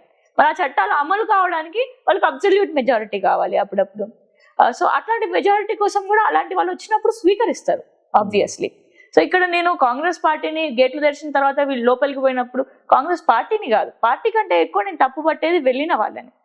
మీరు ఎందుకు వెళ్తున్నారు అనేది వాళ్ళకన్నా క్లారిటీగా ఉంటే ఓకే. సో ఈ విధంగా నేను ఇప్పుడు స్వార్థపర రాజకీయాలు ఈ విధంగా ఉంటాయి. ఇంకొంతమంది నిస్వార్థంగా పనిచేసిన వాళ్ళు కూడా ఉంటారు, వాళ్ళు కట్టుబడి ఉన్న వాళ్ళు కూడా ఉంటారు. కాకపోతే కొన్ని వాళ్ళ సొంత రాజకీయ పార్టీలోనే కొన్ని విషయాలలో కొన్ని నాయకత్వంతో అసంతృప్తిగా ఉండడం కానీ, లేకపోతే ఆ పార్టీ మొత్తం కూడా కనుమరుగైపోయేసరికి వాళ్ళకి ఇంకా ఎక్కడికి వెళ్ళాలో తెలియక బయటకి వచ్చి వేరే పార్టీలోకి వెళ్ళడం కానీ అదే జరిగింది. టీడీపీ నుంచి కాంగ్రెస్ కానీ, టీడీపీ నుంచి కానీ బీఆర్ఎస్ పార్టీకి కానీ కన్వర్ట్ అయినప్పుడు. అప్పుడు తెలంగాణ రాష్ట్రం ఏర్పడిన తర్వాత టీడీపీ మొత్తం జీరో అయిపోయింది తెలంగాణలో. సో అక్కడ ఉండే నాయకులందరూ కూడా ఎటో ఒక దిక్కు పోవాలి. టీడీపీ వన్స్ ఒకసారి ఆంధ్రప్రదేశ్ పోయి ఎస్టాబ్లిష్ అయిన తర్వాత ఇక్కడ జీరో అయిపోయింది. అక్కడ ఉన్న రాజకీయ నాయకులు ఎడికి పోవాలి? కొంతమంది కాంగ్రెస్ పోయిళ్ళు, దాంట్లో ఒకళ్ళు రేవంత్ రెడ్డి గారు, కొంతమంది బీఆర్ఎస్ కి పోయిళ్ళు, దాంట్లో మన మంత్రి ఎర్రబెల్లి దయాకర్ రావు గారు కూడా ఉన్నారు. ఆయన టీడీపీ నుంచే గెలిచి తర్వాత బీఆర్ఎస్ కి వచ్చారు. సో ఈ విధంగా రెండు తరహాలో ఉన్నారు. ఇప్పుడు మాది కూడా తీసుకుంటే బిఎస్పీలో కొన్ని అనివార్య కారణాల వల్ల, అంటే మా అగ్రనాయకత్వం నుంచి మాకు ముందుకు వెళ్ళండి అని చెప్పేసి అనకుండా అడ్డుకట్ట వేసేసరికి మేమందరం ప్రవాహం లెక్కున్నాం. మా అడ్డుకట్ట వేస్తే ఆగిపోయేటట్లేం. సో ఇంకొక రూట్ తీసుకునే వాళ్ళం. సో మా గుండెల్లో ఉన్న బహుజనవాదం అట్లనే కంటిన్యూగా ముందుకు ఫ్లో కావాలి అని చెప్పేసి ఆ ప్రవాహాన్ని బీఆర్ఎస్ సైడ్ కి మళ్లించడం జరిగింది. సో ఇప్పుడు ఆ విధంగా మేము బీఆర్ఎస్ సైడ్ కి చూస్ చేసుకొని. కానీ మీరు అనుకున్న ఆశయాలు నెరవేరాలంటే మీ అగ్రనాయకుడు అంటే మీ ఆర్ఎస్ ప్రవీణ్ గారు పైన ఉంటే అంటే ఇవన్నీ జరుగుతాయి అని చెప్పి హోప్ పెట్టుకోవచ్చు. ఇప్పుడు మళ్ళీ కేసీఆర్ కదా మీరు, అంటే మళ్ళీ కేసీఆర్ అండర్ లోనే వర్క్ చేయాల్సి ఉంటది కదా. అట్లేం లేదన్న, ఇప్పుడు ఆయనకి ఉన్న హోదాకి కరెక్ట్ విలువలు దొరుకుతున్నాయి మాకు బీఆర్ఎస్ పార్టీలో కూడా. మా అందరినీ కూడా ఎంతో చక్కగా ఆహ్వానిస్తున్నారు. కేవలం నాయకులు మాత్రమే కాదు, కార్యకర్తలందరూ కూడా ఎంతో చక్కగా ఆహ్వానిస్తున్నారు. అక్క 2 సంవత్సరాల నుంచి మీరు బహుజన వాదం కోసం గడప గడప తిరిగిళ్ళు, ఇప్పుడు మీరు బీఆర్ఎస్ లోకి వచ్చిన తర్వాత తెలంగాణ వాదంతో తోడుగా ఉండి మనం కలిసి ముందుకెళ్దాం అక్క, ఈసారి తప్పకుండా మనది విజయం అని చెప్పేసి వాళ్ళకి ఇంకా ఉత్సాహం పెరిగిపోయింది. సో ఎవరు కూడా మమ్మల్ని క్షేత్రస్థాయిలో ఎవరు కూడా మమ్మల్ని తప్పు పట్టట్లేదు. ఎగినప్పుడు వాళ్ళు అర్థం చేసుకున్నారు, వాళ్ళకి కూడా ఇది కరెక్ట్ అయిన మార్గం అని అనిపిస్తుంది. ఎందుకంటే అన్ని పార్టీలలో బహుజన బిడ్డలు ఉన్నారన్న, అన్ని పార్టీలలో ఉన్నారు. వాళ్ళు కూడా సరైన నాయకత్వం కోసం వేచి చూస్తున్నారు. సో అలాంటి సమయంలో నిండు మొత్తం ఒళ్ళు మొత్తం కూడా బహుజన వాదంతో నింపుకొని ఉన్న వాళ్ళం మేమందరం. సో మేము వెళ్ళిన వెంటనే మమ్మల్ని ఆహ్వానిస్తూ ఈసారి బీసీలు నెగ్గాలి, ఈసారి బీసీల రాజ్యం రావాలి, బీసీ ఎస్సీ ఎస్టీ మైనారిటీలు అందరు కలవాలి అనే నినాదం అనేది పెరుగుతుంది ఇప్పుడు. యాక్చువల్గా ఏంటంటే పెద్దపల్లి అంటే అంటే నాకు తెలిసిన ఇన్ఫర్మేషన్ ప్రకారం, సో అంటే నేను తెలుసుకున్న ఇన్ఫర్మేషన్ ప్రకారం దాసరి ఉష గారు మీరు అంటే ఇప్పుడు బీఎస్పీ నుంచి వెళ్ళి బీఆర్ఎస్కి వెళ్ళారు, కానీ ముందే మీరు బీఆర్ఎస్ లోకి వెళ్తే మీరు ఎమ్మెల్యేగా డెఫినెట్ గా విజయం సాధించేవారు అనేది అంటే ఒక ఒపీనియన్ జనంలో కావచ్చు, లేకపోతే మీ కార్యకర్తలలో కావచ్చు. ఆ పార్టీని విడితే తను ఎన్నడో బాగుపడేది అన్నది ఒక వాదన. అది ఎంతవరకు కరెక్ట్ అసలు? అది అంటే మీరేమనుకుంటున్నారు? అలాంటి వాదన విన్నప్పుడు మీకేమనిపిస్తుంది? నేను యాక్చువల్లీ ఒక ఎమ్మెల్యే కావాలని లేకపోతే పదవులు కావాలి అని చెప్పి రాజకీయంలోకి వచ్చిన దాని కాదు. ఒక ప్రవీణ్ కుమార్ సార్ ఒక నాయకుడు, అట్లాంటి వ్యక్తిని మనం నాయకుడిని చేసుకోవాలి. ప్రవీణ్ కుమార్ సార్ ఒక పోలీస్ ఆఫీసర్, మంచి ఎన్నికర్స్ అయిన పోలీస్ ఆఫీసర్. అట్లాంటి వ్యక్తిని మనం నాయకుడిగా చేస్తే, రాజ్యం ఆయన చేతుల్లో పెడితే, ఇంకా ఆయన ఉన్న విజన్ తోటి ఇంకా ఏ విధంగా రాష్ట్రాన్ని కూడా తీర్చిదిద్దగలుగుతారు అనే దాంతో నేను పాలిటిక్స్ లోకి వచ్చాను. వచ్చిన తర్వాత బహుజన రాజ్యం గురించి నేర్చుకున్నాను, బహుజన వాదం గురించి తెలుసుకున్నాను. అంటే బహుజన వాదం అనేది ఉంది నాకు ఆల్రెడీ, కాకపోతే దానికి బహుజన వాదం అనే పేరుని తర్వాత పెట్టడం జరిగింది. సో దీన్ని బహుజన వాదం అంటారా, ఇదా మా నాన్న నాకు ఇన్ని రోజులు నేర్పించింది అని తర్వాత రియలైజేషన్ అయ్యాను. సో ఆ విధంగానే నేను ఎలక్షన్ల ముందు నేను ఎమ్మెల్యే కావాలనుకునేది ఉంటే బీఆర్ఎస్కో బీజేపీకో పోయేదాన్ని కావచ్చు, కానీ నాకు ఎమ్మెల్యే అనేది ప్రైమరీ గోల్ కాదు నాది. నా ప్రైమరీ గోల్ బహుజన వాదంతో బహుజన వాదాన్ని గెలిపించడం. ఇప్పుడు నేను ఎమ్మెల్యే అవుతా బీఆర్ఎస్ పార్టీ నుంచి, లేకపోతే బీజేపీ పార్టీ నుంచి, లేకపోతే కాంగ్రెస్ పార్టీ నుంచి వాళ్ళు ఇన్వైట్ చేసినప్పుడు వెళ్ళినా నేను ఎమ్మెల్యేనైనా. నిజంగా ఎమ్మెల్యేని అయితే నిజంగా నా వర్గాల వాళ్ళకి నేను మేలు చేయగలుగుతానా ఆలోచించండి. సాధ్యం కాదు. ఇప్పటికీ కూడా కూనారంలో దాదాపు 200 ఎకరాల భూములు ఉన్నాయి. అది రైతులకు చెందాల్సిన భూములు, అక్కడ గ్రామస్తులకు చెందాల్సిన భూములు. కానీ ఎన్నో కారణాలు, కాల్వ శ్రీరాంపూర్ మండలం, అవును. కానీ ఎన్నో కారణాల వల్ల ఇప్పటికీ కూడా వాళ్ళకి ఇంకా వాళ్ళ భూములు ఎక్కడున్నాయని చెప్పేసి ఎవరు చూపిస్తలేరు. సో ఈ విషయం ఫైట్ చేయాలి. ఈ విషయం అంత ఈజీగా వాళ్ళకి భూములు ఇచ్చేటటువంటి విషయం కాదు. సో ఇది రాష్ట్ర స్థాయిలో మన రాజ్యాన్ని ఏర్పాటు చేసిన తర్వాతనే మనం తేగలుగుతాం. సో అందుకనే ఒక్కదాని ఒంటరిగా ఎమ్మెల్యేనైతే ఏమి సాధించలేము. మనమంటూ ఒక కూటమి లెక్క ఏర్పాటు కావాలి. మనమంటూ మన శైలిలో మన రాజ్యాన్ని ఏర్పాటు చేసుకోవాలి. ఆ మార్గంలో నేను ఎమ్మెల్యే కావాలని అంటే నేను ఎమ్మెల్యేని అవుతాను అని వచ్చిన దాన్ని. అందుకనే ఈ డిఫరెన్స్. అందుకనే అధికారం ఎలక్షన్ల ముందు నేను బీఆర్ఎస్ కి కానీ వేరే ఏ పార్టీకి కానీ వెళ్ళలేదు. ఇప్పుడు అవసరం వచ్చింది. ఇప్పుడు టిఆర్ఎస్ పార్టీ ఎన్నో పార్టీలతోటి పొత్తుకు పోయింది. మహాకూటమిని కూడా ఏర్పాటు చేసుకుంది తెలంగాణ కోసం, ప్రత్యేక తెలంగాణ రాష్ట్రం ఏర్పాటు చేయడం కోసం. ఎవరిని ఉపయోగించుకోగలితే వాళ్ళని ఉపయోగించుకున్నారు. నన్ను కూడా అనుకోండి, నేను కూడా ఒక రకంగా ఉపయోగించుకుంటున్నానే అని అనుకోండి. ఈ మాట ఎవరన్నారు? కేసీఆర్ గారే అన్నారు. ఉపయోగించుకోండి, మీరు వెళ్ళండి, గల్లీకి వెళ్ళండి, సాప బరవండి, 50 మందిని కూర్చోబెట్టండి, మీరు వాదాన్ని బోధించండి. ఈసారి మన బీఆర్ఎస్ పార్టీ అంటే బహుజన అజెండాతోటే ముందుకెళ్తుంది అని చెప్పేసి. సో ఆ విధంగా బీఆర్ఎస్ పార్టీలో బహుజన వాదం అనేది వచ్చేసింది. సో ఆ విధంగా నేను ముందుకెళ్తున్నాను. ఇప్పుడు ఎమ్మెల్యే అయితే ఇప్పుడు పవర్ వస్తుంది మనకి. ఒకవేళ ఇప్పటికీ కూడా నేను ఎమ్మెల్యే అయిన తర్వాత నేను చేయాలని అనుకున్నది చేయలేకపోతే నిజంగానే, ఎందుకంటే ఎమ్మెల్యే అయిన తర్వాతనే మనం చేయగలుగుతాం అనడానికి లేదు. నేను కొట్లాడేంత వరకు నేను కొట్లాడతా అన్నా, ఇంకా అయినా కూడా చేయలేదు, అయినా కూడా చేయలేకపోతున్నా. లాస్ట్ అంతిమ మార్గం మాత్రం ఒకవేళ చేయకపోతే నేను అనుకుంటున్నా బై గాడ్స్ గ్రేస్ ఖచ్చితంగా నేను చెయ్యాలి అని అనుకుంటున్నా. చేయలేకపోతే ఇంకొకటి భయపెట్టే మార్గమే ఉంటుంది. అంటే ఆ భయపెట్టే మార్గం అని అంటే మళ్ళా కమ్యూనిస్ట్ భావమే. ఎందుకంటే ఎమ్మెల్యే పని చేయలేకపోతున్నారు అని అంటే ఇంకొకళ్ళు కమ్యూనిస్ట్ అంటే నాకు అర్థం కాలే, క్లారిటీ ఇవ్వండి. కమ్యూనిస్ట్ అని అంటే మళ్ళీ ఇది రాంగ్, అడవి మార్గమే అని.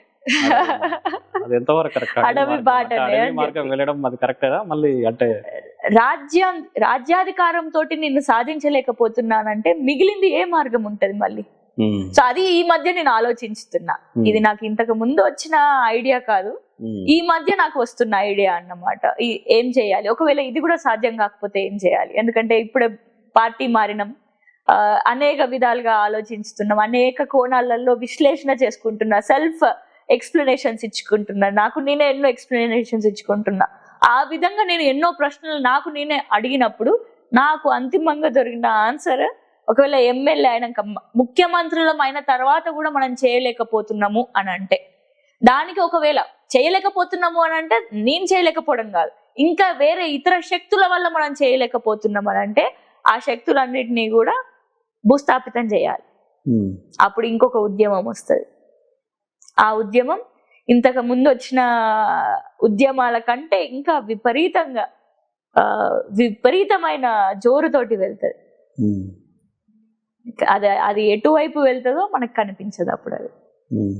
సో ఈ విధంగా నేను ఈ మధ్య ఆలోచిస్తున్నాను. ఓకే, అది కమ్యూనిస్ట్ భావజాలం పక్కకు పెడితే ఇప్పుడు మీరు బీఆర్ఎస్ లోకి వెళ్ళారు కదా, దాసరి మనోహర్ రెడ్డి మిమ్మల్ని ఎట్లా యాక్సెప్ట్ చేసిందా? అసలు ఏంది పెద్దపల్లిలో ఎట్లా ఉంది వాతావరణం? కలిసిరా లేదా? అసలు మర్యాద పూర్వకంగా వెళ్ళి కలవడం. తను కూడా అంటే ఏంటంటే వాళ్ళ నియోజకవర్గానికి ఇన్ఛార్జ్ అయినా వారి కోడలు కూడా మీ బీఆర్ఎస్ లోనే చైర్మన్ గా ఉంది కదా, సో అందుకని చెప్పి నేను అడుగుతున్నా ఈ క్వశ్చన్. అంటే మిమ్మల్ని ఎట్లా యాక్సెప్ట్ చేసిండు, ఎట్లా రిసీవ్ చేసుకున్నాడు, ప్రస్తుతానికి అసలు ఎట్లా ఉంది అక్కడ వాతావరణం? మీ బీఆర్ఎస్ వర్గాలలో కావచ్చు, బీఎస్పీ నుంచి వెళ్ళి మీరు బీఆర్ఎస్ లో చేరిన వర్గం కావచ్చు, ఎట్లా ఉంటుంది అక్కడ వాతావరణం? అక్కడ వాతావరణం అయితే అన్న, ఆయన యాక్చువల్గా చెప్పాలంటే ఆయన కొంచెం ఏజ్ ఎక్కువ. సో ఇప్పుడు ఆయన 70 సంవత్సరాల వయసు, కానీ ఇప్పటికీ కూడా ఇంకా గ్రౌండ్ లోనే ఉంటారు. రోజుకి కనీసం 1 గంటనన్నా ఖచ్చితంగా ప్రజాక్షేత్రానికి వెళ్తూ ఉంటారు అని అంటారు. సో ఆ విధంగా చూసుకుంటేనైతే ఆయన ప్రజల మధ్యలోనే ఇప్పటికీ కూడా ఉందామని అనుకుంటున్నారు. మరి నేను కూడా ఎప్పుడు కూడా గ్రౌండ్ లో పనిచేసిన దాన్నే, 24/7 నేను గ్రౌండ్ లోనే ఉంటాను. నాకున్న ఇంకా వయస్సుకి నేను ఇంకా చాలా చేయగలుగుతున్నాను. సో ఆయన ఎమ్మెల్యే అభ్యర్థి, నేను కూడా ఎమ్మెల్యే అభ్యర్థిని. ఆయన మాజీ ఎమ్మెల్యే కూడా, అభ్యర్థి మాత్రం కదా, ఆయన మాజీ ఎమ్మెల్యే కూడా. సో వారికి నాకు పర్సనల్ గా అయితే నాకు ఎలాంటి ఇష్యూస్ కానీ అట్లాంటి ఏం లేవు. రాజకీయంగా ఉంటూ ఉండొచ్చా? రాజకీయంగా అది ఫ్యూచరే డిసైడ్ చేస్తారు, కానీ ఎప్పుడైనా కూడా రాజకీయంలో ఎత్తుగడలు ఉంటాయి, ఇవన్నీ ఉంటాయి, సహజమే. కానీ ఎప్పుడైనా బలమైన వర్గమే గెలుస్తుంది. ఆ బలమైన వర్గం కార్యకర్తలతోటే ఫామ్ అవుతుంది. సో ఆ కార్యకర్తలు ఎవరైతే నాయకులకి వాళ్ళు అందుబాటులో ఉంటారో వాళ్ళని చూపించడం జరుగుతుంది, ఎన్నుకోవడం జరుగుతుంది. కాబట్టి ఇప్పుడు మరి మన పెద్దపల్లిలో కార్యకర్తలకే వదిలేసినాం.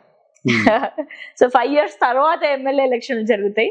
అప్పటి వరకు ఎవరిని అయితే కార్యకర్తలు మెచ్చుతారో ఆబ్వియస్లీ వాళ్ళనే అగ్రనాయకత్వం కూడా చూస్ చేసుకుంటది. కాబట్టి అప్పటి వరకు ఎమ్మెల్యే దూరంగా పెట్టుకుందాం. 7 నియోజకవర్గాలలో కాంగ్రెస్ ఉందన్న, గుండాల లెక్క కాంగ్రెస్ కొంతమంది నాయకులు గుండాల లెక్క తయారైపోయారు, చితక బాధలు బాదుతున్నారు. అంటే పొలంలో నీళ్ళు ఎండిపోయినారంటే ఒక సోషల్ మీడియా బీఆర్ఎస్ అభ్యర్థిని ఒక ఆయనని కొట్టిండు. అట్లనే మొన్న ఎలిగేడులో నీళ్ళు అడుగుతుంటే నీళ్లు లేవు, నీళ్ళు ఇంకా ఎందుకు వస్తలేవు అని చెప్పి ప్రశ్నించినందుకు కొడుతున్నారు. ఇట్లా బోల్డ్ అంత మందిని చితకబాదడం జరుగుతుంది. ఈ విధంగా ఉంటే మరి గొంతు అనేది వినిపించాలి. గొంతు అనేది వినిపించాలంటే ఖచ్చితంగా పార్లమెంట్ లో ఉండాలి మనం. సో పార్లమెంట్ లో ఉండాలి, మన ప్రాంతీయత్వాన్ని బతికించుకోవాలి అని చెప్పి నేడు అందరం కూడా కలిసి, వర్గం ఏమి ఉండదు, ఇంకా ఒకటే వర్గం బీఆర్ఎస్ వర్గం, ఒకటే వర్గం తెలంగాణ వర్గం, అంతే. సో ఆ విధంగానే ఇప్పుడు అందరం కలిసి పనిచేస్తున్నాం. అంటే తన నుంచి అంటే ఇప్పుడైతే మీకు ఎలాంటి ప్రాబ్లమ్స్ లేవు అక్కడ? అంటే మీ రాజకీయంగా మీకు ఇంకా వైదొలిగినట్టేనా? అంటే మీ ఇద్దరి మధ్యలో ఉన్న అంటే ఇంతకుముందు చేసిన ఆర్గ్యుమెంట్స్ కావచ్చు, ఇంతకుముందు అంటే జరిగిన చర్చలు కావచ్చు, బట్ ఇప్పుడు ఎట్లున్నాయి? అంటే ఇప్పుడు కూల్ అని అంటున్నారు, బట్ కార్యకర్తలలో వాళ్ళకి ఇచ్చే మీరు సమాధానం ఏంటి? కార్యకర్తలందరూ కూడా నిండు హృదయంతో నన్ను యాక్సెప్ట్ చేస్తున్నారు. ఎందుకంటే వాళ్ళకి కొంతమందికి నేను బిడ్డ లెక్క, కొంతమందికి నేను చెల్లె లెక్క, కొంతమందికి అక్క లెక్క ఉన్నాను నేను. సో వాళ్ళకి కూడా వాళ్ళు కూడా నన్ను వాళ్ళ ఇంట్లో మనిషిగానే చూసుకుంటున్నారు. వాళ్ళు కూడా ఒక ఆడబిడ్డ లెక్క నన్ను రిసీవ్ చేసుకుంటున్నారు. కార్యక్రమాలకి అటెండ్ అయినప్పుడు వాళ్ళు కూడా ఎంతో చక్కగా నన్ను ఆహ్వానిస్తున్నారు, గౌరవిస్తున్నారు. ఆ విధంగా చేస్తారు. ఇంకా బీఆర్ఎస్ లో నేను మా పెద్దపల్లిలో చూసింది ఎక్కువ మంది మహిళలు లేరు. సో ఈ విధంగా ఒక మహిళగా కూడా నేను వెళ్ళేసరికి వాళ్ళ ఇంట్లో మహిళలకి కూడా ఆటోమేటిక్ గా ఒక భరోసా వచ్చేసింది, ఒక ధైర్యం వచ్చేసింది. సో ఆ విధంగా తెలియకుండానే వాళ్ళ ఇంట్లో కూడా ప్రభావం పడుతుంది అనమాట. మనోహర్ రెడ్డి అంటే వాళ్ళ కోడలు ఇప్పుడు చైర్మన్ ఉంది కదా, తనకేమన్నా అంటే తనకేమన్నా అంటే అపోజిషన్ లో ఉంటారన్న ఇప్పుడు ఎమ్మెల్యే గురించి అయితే ఎవ్వరం ఆలోచించట్లేదు అన్న. అవి 5 years తర్వాత వచ్చే ఎన్నికలు, అంటే యూజువల్లీ ఎవ్రీ 5 years కి ఉంటాయి కాబట్టి మరి మధ్యలోనే పడిపోతే, ప్రభుత్వం పడిపోతే చెప్పలేం, మళ్ళీ ఎలక్షన్లు ఉంటాయి ఆబ్వియస్లీ. సో ఇప్పటికైతే మీకు అనిపిస్తుందా మధ్యలో ప్రభుత్వం పడిపోతుందని? మీకంటే ఏ రకంగా అనిపిస్తుంది? ఛాన్సెస్ ఉన్నాయన్న.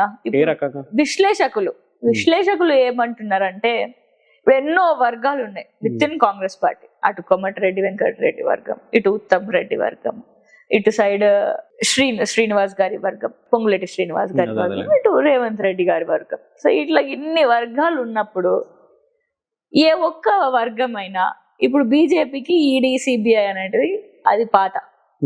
వాళ్ళు ఎక్కడైనా ఎవరైనా ఆపోజిషన్ పార్టీలో ఉన్న లీడర్ల జుట్టు కావాలి అని అంటే వీళ్ళని వదిలేస్తారన్నమాట, ఈడీని. ఇంకా అది వాళ్ళు వదిలేసిన తర్వాత ఎవరినో ఒకళ్ళని పట్టుకొని వస్తారు వీళ్ళు. అప్పుడు ఒకటి చర్చ అనేది అయిపోతుంది. అయిపోయిన తర్వాత వీళ్ళు జంపు జలాన్ని అవుతారు. సో ఆ విధంగానే ఇప్పుడు ఇన్ని వర్గాలలో ఏదో ఒక వర్గం బీజేపీకి వెళ్ళే అవకాశం ఉంది అని అంటున్నారు. మళ్ళీ బీజేపీకి వెళ్ళే అవకాశం ఉంది. సో ఆ విధంగా వెళ్తే ఖచ్చితంగా ప్రభుత్వం కూలిపోతుంది. సో ఈ విధంగా ఆగస్ట్ లో కూలిపోతుంది అని చాలా మంది విశ్లేషకులు అంటున్నారు. దీనికి భయపడే రేవంత్ రెడ్డి గారు కూడా గేట్లు ఓపెన్ చేసిండ్రు అని చెప్పేసి కూడా అంటున్నారు. మీరు అంటే మొన్న అసెంబ్లీ జరిగిన ఎలక్షన్ సందర్భంలో అంటే మీరు ఆర్ఎస్ ప్రవీణ్ కుమార్ సార్కి ఒక స్పాన్సర్ అంటే ఒక పెద్దపిల్ల ఒక వాదన, పెద్దపిల్లనే కాదు అంటే మీ పార్టీలలో కూడా ఒక మీ పార్టీ వర్గంలో ఇంతకుముందు గతంలో ఉన్న మీ బీఎస్పీ వర్గంలో కూడా ఒక వాదన, ఇక్కడ నుంచి పెద్దపల్లి నుంచి రోజు మనీ వెళ్తుండే అక్కడికి సిర్పూర్ కాజ్నగర్కి తను ఒక స్పాన్సర్ అని చెప్పి బయట ఒకటి ఉంటుంది. బట్ అది ఎంతవరకు నిజం అంటే మీరు క్లారిటీ నేను అనడం కదా, అది మీరు క్లారిటీ ఇవ్వాలి, అది మీరు కూడా వినే ఉంటారు నాకు తెలిసి. అవునవును, నాన్నది ఏంటంటే పెద్ద చెయ్యన్న.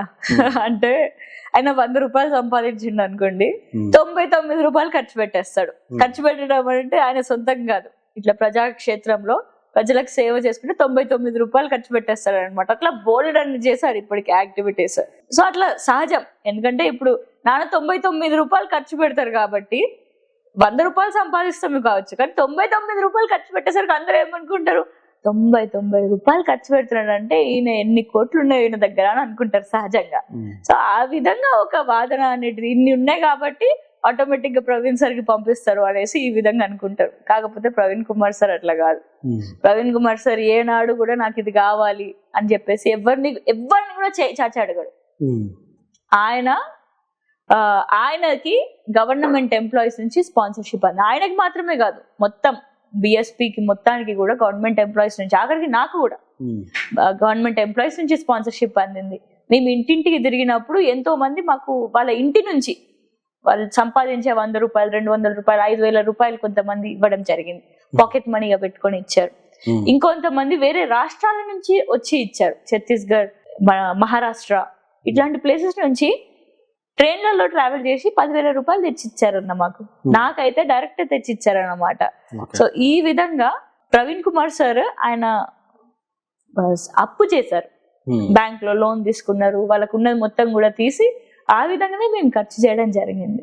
సో యాక్చువల్ గా నేను అడగాల్సిన ఆర్ఎస్ ప్రవీణ్ సార్ని అడగాల్సిన క్వశ్చన్ ఇది మిమ్మల్ని అడుగుతున్నాను. అంటే సిర్పూర్ కాజ్నగర్ లో నేను పుట్టింది జోగులాంబ కావచ్చు, కానీ చనిపోయేది మాత్రం సిర్పూర్ కాజ్నగర్ లో, నాకు అక్కడ ఒక ఇల్లు ఉన్నారని చెప్పి కొనుక్కున్నాను.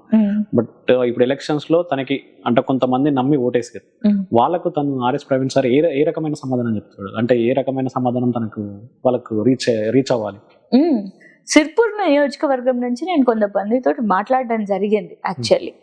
సో కొంతమంది ఎట్లుండేనంటే ఎలక్షన్లు అయిపోయిన తర్వాత ఇంకా బిఎస్పీలో ఉండడం వేస్ట్ అని చెప్పేసి కొంతమంది అన్నారన్నమాట. ఎందుకంటే ఇంకా ఓడిపోతే వచ్చే 5 సంవత్సరాలలో కూడా దీనికి అవకాశం లేదు, ప్రవీణ్ సార్ మీరు వెళ్ళిపోండి అని చెప్పేసి ఆ సమయంలో చెప్పిళ్ళు అని చెప్పి చాలా మంది అన్నారన్నమాట నాతోటి. కాంగ్రెస్ పార్టీలోకి వెళ్ళండి కొంతమంది బీఆర్ఎస్ పార్టీలోకి వెళ్ళండి అని చాలా మంది సూచించారంట ముందే. సిర్పూర్లో ఉండేటటువంటి క్యాడర్. సో ఆ విధంగా సూచించినప్పటికీ కూడా ప్రవీణ్ కుమార్ సార్ కి అవసరం లేదు. ఎందుకంటే వాదం ఎత్తుకున్నాం, ఎంపీలు ఎమ్మెల్యేలు ఇవన్నీ సెకండరీ, ఫస్ట్ వాదం వస్తుంది. సో ఆ విషయంలో వాళ్ళందరినీ కూడా ప్రతిపాదన విన్నారు, వాళ్ళ దగ్గర నుంచి వాళ్ళు చెప్పింది విన్నారు, దానితోటే పొత్తుకు పోయిల్లు యాక్చువల్లీ. ఎందుకంటే అందరు కూడా ఈ విధంగా వెళ్ళాలి, అసలు పార్టీని వీడి వెళ్ళమన్నారు, కానీ అయినప్పటికీ కూడా సార్ పార్టీలోనే ఉండి పొత్తుకి దిగారనమాట. కొంతమంది ఈ విధంగా ఉన్నారు. సో ఇంకొంతమంది ఎట్లనంటే ప్రవీణ్ కుమార్ సార్ మాకు చెప్పకుండా పోయిండు, రాజీనామా చేసిండు, చెప్తే బాగుండు అని అంటున్నారు అన్నమాట. సో వాళ్ళందరికీ కూడా నేను ఒకటే నేను చెప్పేది ఏంటంటే సిర్పూర్ నియోజకవర్గంలో ఆయనకి ఓటేసే వాళ్ళందరికీ కూడా ఆయన రాజకీయాల్లోకి వచ్చింది మన కోసమే. ఆయన సొంత ప్రయోజనాల కోసం ఆలోచించేదైతే ఈ పార్టీకి ఎన్నో కోట్ల రూపాయలు సంపాదించేవారు, కానీ ఇప్పుడు అప్పుల్లో ఉన్నారు ఆయన నిజంగా ఆయన కోసం వచ్చేది ఉంటే 9 సంవత్సరాల ఆయన IPS పదవికి రాజీనామా చేసేటోడు కాదు. TSPSC చైర్మన్ ఇప్పుడు ఓడిపోయిన తర్వాత కాంగ్రెస్ పార్టీ అధికారంలో ఉన్న Congress party TSPSC chairman offer చేస్తే వదిలేసేవారు కాదు. అందరూ కూడా ఎవరైనా కూడా అధికారంలోకి పోదామని అనుకుంటారు, కానీ ఏమీ లేని ప్రతిపక్షానికి ఎందుకు వచ్చిండు? ఎందుకంటే ప్రతిపక్షంలో ఉంటే ఇప్పుడు అయినా మన గొంతుగా నిలవగలుగుతారని నమ్మే. సో ఆయన కేవలం ఆయన గురించి ఆలోచించిన వ్యక్తి కాదు. సో ఆయన మనందరి గురించి ఆలోచించే ఈ డెసిషన్ తీసుకున్నారు. అర్థం చేసుకొని తప్పకుండా వాళ్ళందరూ కూడా కలిసి మళ్ళీ ఒక్కసారి ఎలక్షన్లు పెట్టినప్పుడు అక్కడ ఖచ్చితంగా గెలిపిస్తారని చెప్పి మనస్ఫూర్తిగా నేను నమ్ముతున్నా. మళ్ళీ అసెంబ్లీ ఎన్నికల్లో RS ప్రవీణ్ సార్ మళ్ళీ కాకినాడ నుంచే పోటీ చేస్తారు, సిర్పూర్ కాకినాడ నుంచే. మరి ఆయన అదే అన్నారు ఇంతకు ముందు, మరి ఇప్పుడున్న ప్రకారం కూడా అదే అని అనుకోవచ్చు. ఎందుకంటే ఒకసారి ఆయన మాట ఇస్తే మాట ఎప్పుడు కూడా వీడాడు. ఆయన మాట ఇచ్చిండు సిర్పూర్ నుంచే పోటీ చేస్తా అని, కాబట్టి మళ్ళీ వచ్చే ఎలక్షన్లలో ఖచ్చితంగా మళ్ళా సిర్పూర్ నుంచే పోటీ చేస్తారు. ఆయన ఇచ్చిన మాట ఎప్పుడు కూడా వెనక్కి తీసుకోరు. ఓకే, ఇచ్చిన మాట వీడను అని అన్నప్పుడు BSP పార్టీని నమ్ముకున్న వాళ్ళకి ఇప్పుడు ఏంది అసలు పరిస్థితి? వాళ్ళకి మీరు ఇచ్చే సమాధానం ఏంటి? అంటే ఇప్పుడు కేసీఆర్కి అగనెస్ట్ గా వెళ్ళిన పార్టీ BSP పార్టీ ఫస్ట్, అంటే మిగతా కేసీఆర్ అధికారానికి అగేన్స్ట్. బట్ సరే, మీరు అనుకున్న దాంట్లో ఎన్నుకున్న మీరు అంటే మీ వెనకాల ఉన్న కార్యకర్తలకు మీరు ఇచ్చే సమాధానం ఏంటి? అంటే ఇప్పుడు మాట వీడనని మీరే అంటున్నారు, కానీ వీడాల్సిన పరిస్థితి వచ్చింది, వీడారు. వాళ్ళకి ఇచ్చే మీ సమాధానం ఏంటి? బలవంతంగా చంపుకొని బహుజనులకి ద్రోహం చేస్తున్నా, నా బిడ్డలకి నేనే ద్రోహం చేస్తున్నా అని అనుకొని ఉండాల్సి వస్తుంది BSPలో ఉండేది ఉంటే. నమ్మక ద్రోహం చేసిన వాళ్ళం అవుతాం. ఎందుకంటే క్లియర్ గా రాజ్యాధికారమే లక్ష్యం బహుజనవాదం అని అంటే, ఆ రాజ్యాధికారం లక్ష్యంగా కనిపించట్లేదు. మీరు BSPకి వెళ్తున్నప్పుడు మీ BSPని మీరు ఎంచుకున్నప్పుడు కూడా దేశంలో అది అంత అంటే ప్రభావం చూపుతుంది. అలాంటి సందర్భంలో మీరు వెళ్ళినప్పుడు ఇవన్నీ ఆలోచించలేదా? అంటే అధికారం గురించి మీరు ఆలోచించలేదా? అధికారం గురించి ఆలోచించే కొట్లాడడానికి సిద్ధమయ్యే మేము వచ్చినాం BSPలోకి.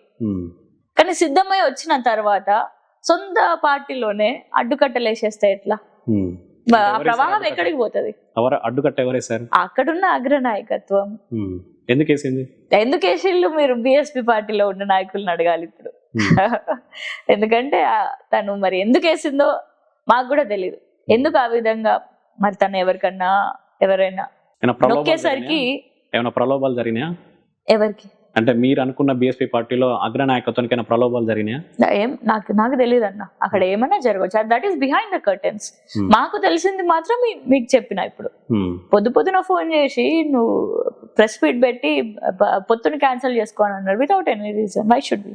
కేవలం ఆ సిద్ధాంతం అంటే మీకు ఎక్కడైతే ఆ పొత్తుకు నిరాకరించడంతోనే మీరు BSP నుంచి వెళ్ళి BRS లోకి చేంజ్ అయ్యారు అంతే. ఎందుకంటే అందరు కార్యకర్తలు అందరూ కూడా 2.5 months డిస్కషన్ జరిగినప్పుడు కార్యకర్తలు, నాయకులు, గవర్నమెంట్ ఎంప్లాయీస్, ఇంకా ఇతర సంఘాల వాళ్ళందరూ కూడా, స్వారోస్, వీళ్ళందరూ కూడా ఏం చెప్పిల్లంటే సార్కి, సార్ BSP తోటి సాధ్యం కాదు. పని చేసిన వాళ్ళందరూ చెప్పిళ్ళు సార్కి ఈ విధంగా సాధ్యం కాదు అని అంటేనే అక్కడి నుంచి పుట్టిందే గెలవాలి అని అనుకుంటే తప్పకుండా పొత్తుకు పోవాలి.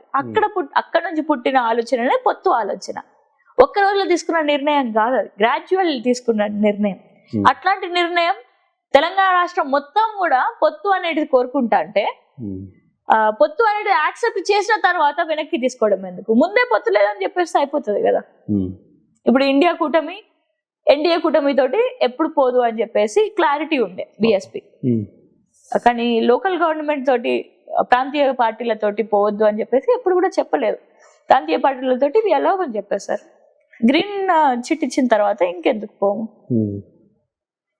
కేవలం మీరు అంటే మీ అధికార లక్ష్యం దిశగానే మీరు బీఆర్ఎస్ లోకి వెళ్ళారు. ఎస్ అంతే. ఎస్.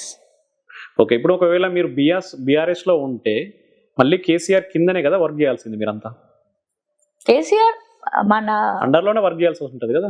ఆయన టిఆర్ఎస్ పార్టీని ఎస్టాబ్లిష్ చేసిన వ్యక్తి అన్న. అవును, తక్కువ ఆయన పోరాటం చేసిండు, ఉద్యమాలు చేశారు. ఉద్యమం చేశారు. నేను తెలంగాణ వచ్చింది కేసీఆర్ వాళ్ళని అంటారు, అది నేను కూడా అక్కడి వరకు నేను ఎలాంటి సందేహం లేదు దానిలో. బట్ ఇప్పుడు మీరు ఇండివిజువల్ గా ఉంటే మీకు అంటే ఇందులో ఉంటే మీరు మళ్ళీ మీరు అనుకున్న భావజాలం ఇందులో ఉందని మీరు ఎట్లా అనుకుంటున్నారు? ఎందుకంటే ఇప్పటికీ కూడా మా డెసిషన్స్ మా చేతుల్లోనే ఉన్నాయి. ఇప్పుడు ప్రవీణ్ కుమార్ సార్ తీసుకునే డెసిషన్ కూడా ఆయన వెనకాల మేమే స్వచ్ఛందంగా పోయినాం. మాకు ఆయన ఏం కోర్స్ చేయలేదు, మీరు రావాలి తప్పకుండా రావాలి అని చెప్పేసి ఏం చెప్పలేదు. మీ నిర్ణయం మీ చేతుల్లో ఉంది అని అన్నారు. సో ఆ స్వేచ్ఛ మాకున్నది. ఇప్పటికీ కూడా ఏ పార్టీలోకి వెళ్ళినా కూడా మా నిర్ణయం మా దగ్గరనే ఉన్నది.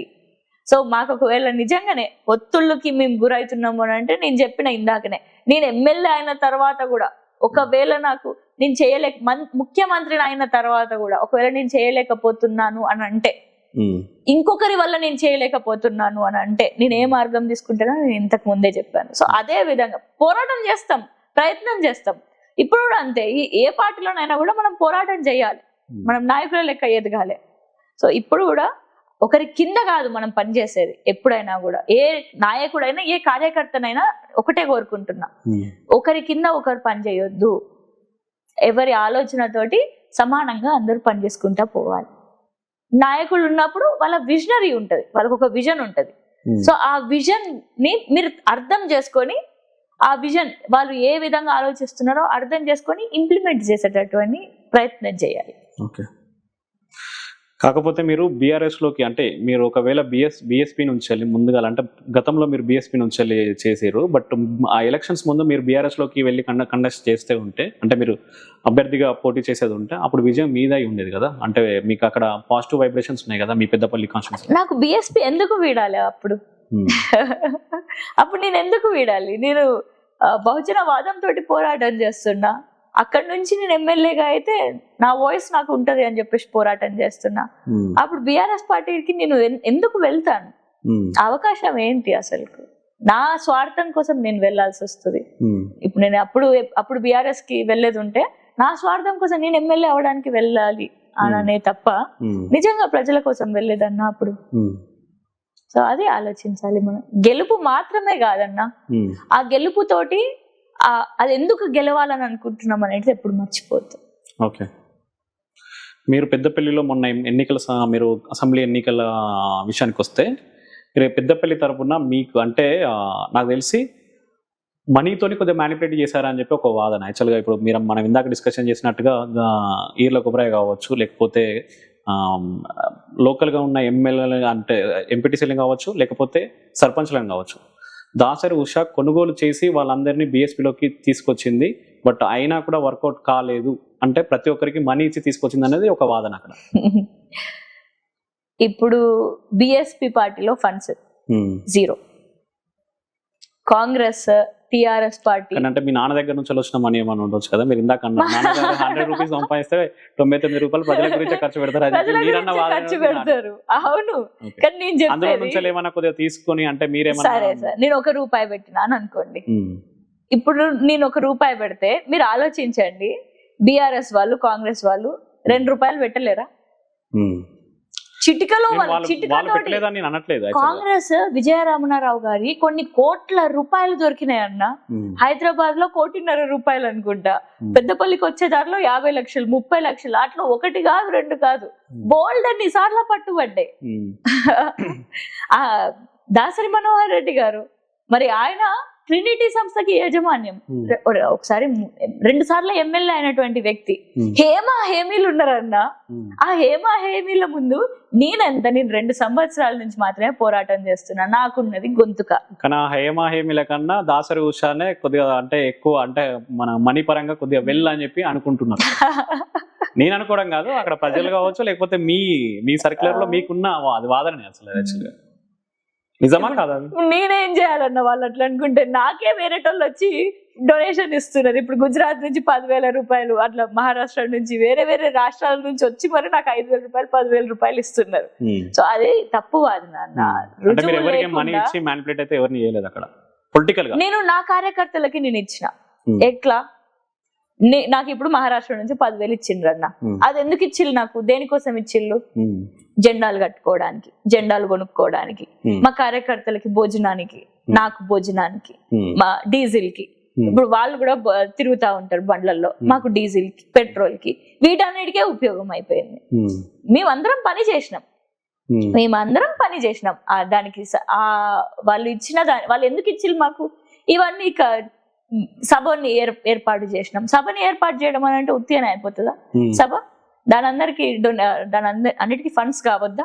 సో ఈ విధంగా మేము ఏది చేసినా కూడా మాక్సిమం ప్రజలకి అందే విధంగానే చేసినాం. అంటే మీరు కూడా ఎన్నికల సందర్భాల్లో మనీ ఖర్చు చేసేరు, చేయాలి. చేయకపోతే ఎట్లా? నా లిమిట్ 40 lakhs ఉంటుంది అనుకుంటా ఒక ఎమ్మెల్యే ఖర్చు పెట్టేది.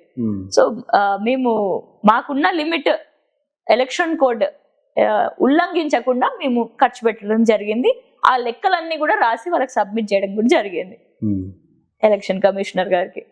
కళ్ళకు గట్టినట్టు దుర్మార్గపు పనులు చేస్తే కనిపించవా? పొలాలు ఎండిపోతున్నాయి. ఇంకా మా పెద్దపల్లి గురించి చెప్పడానికి ఇంకేం లేదు.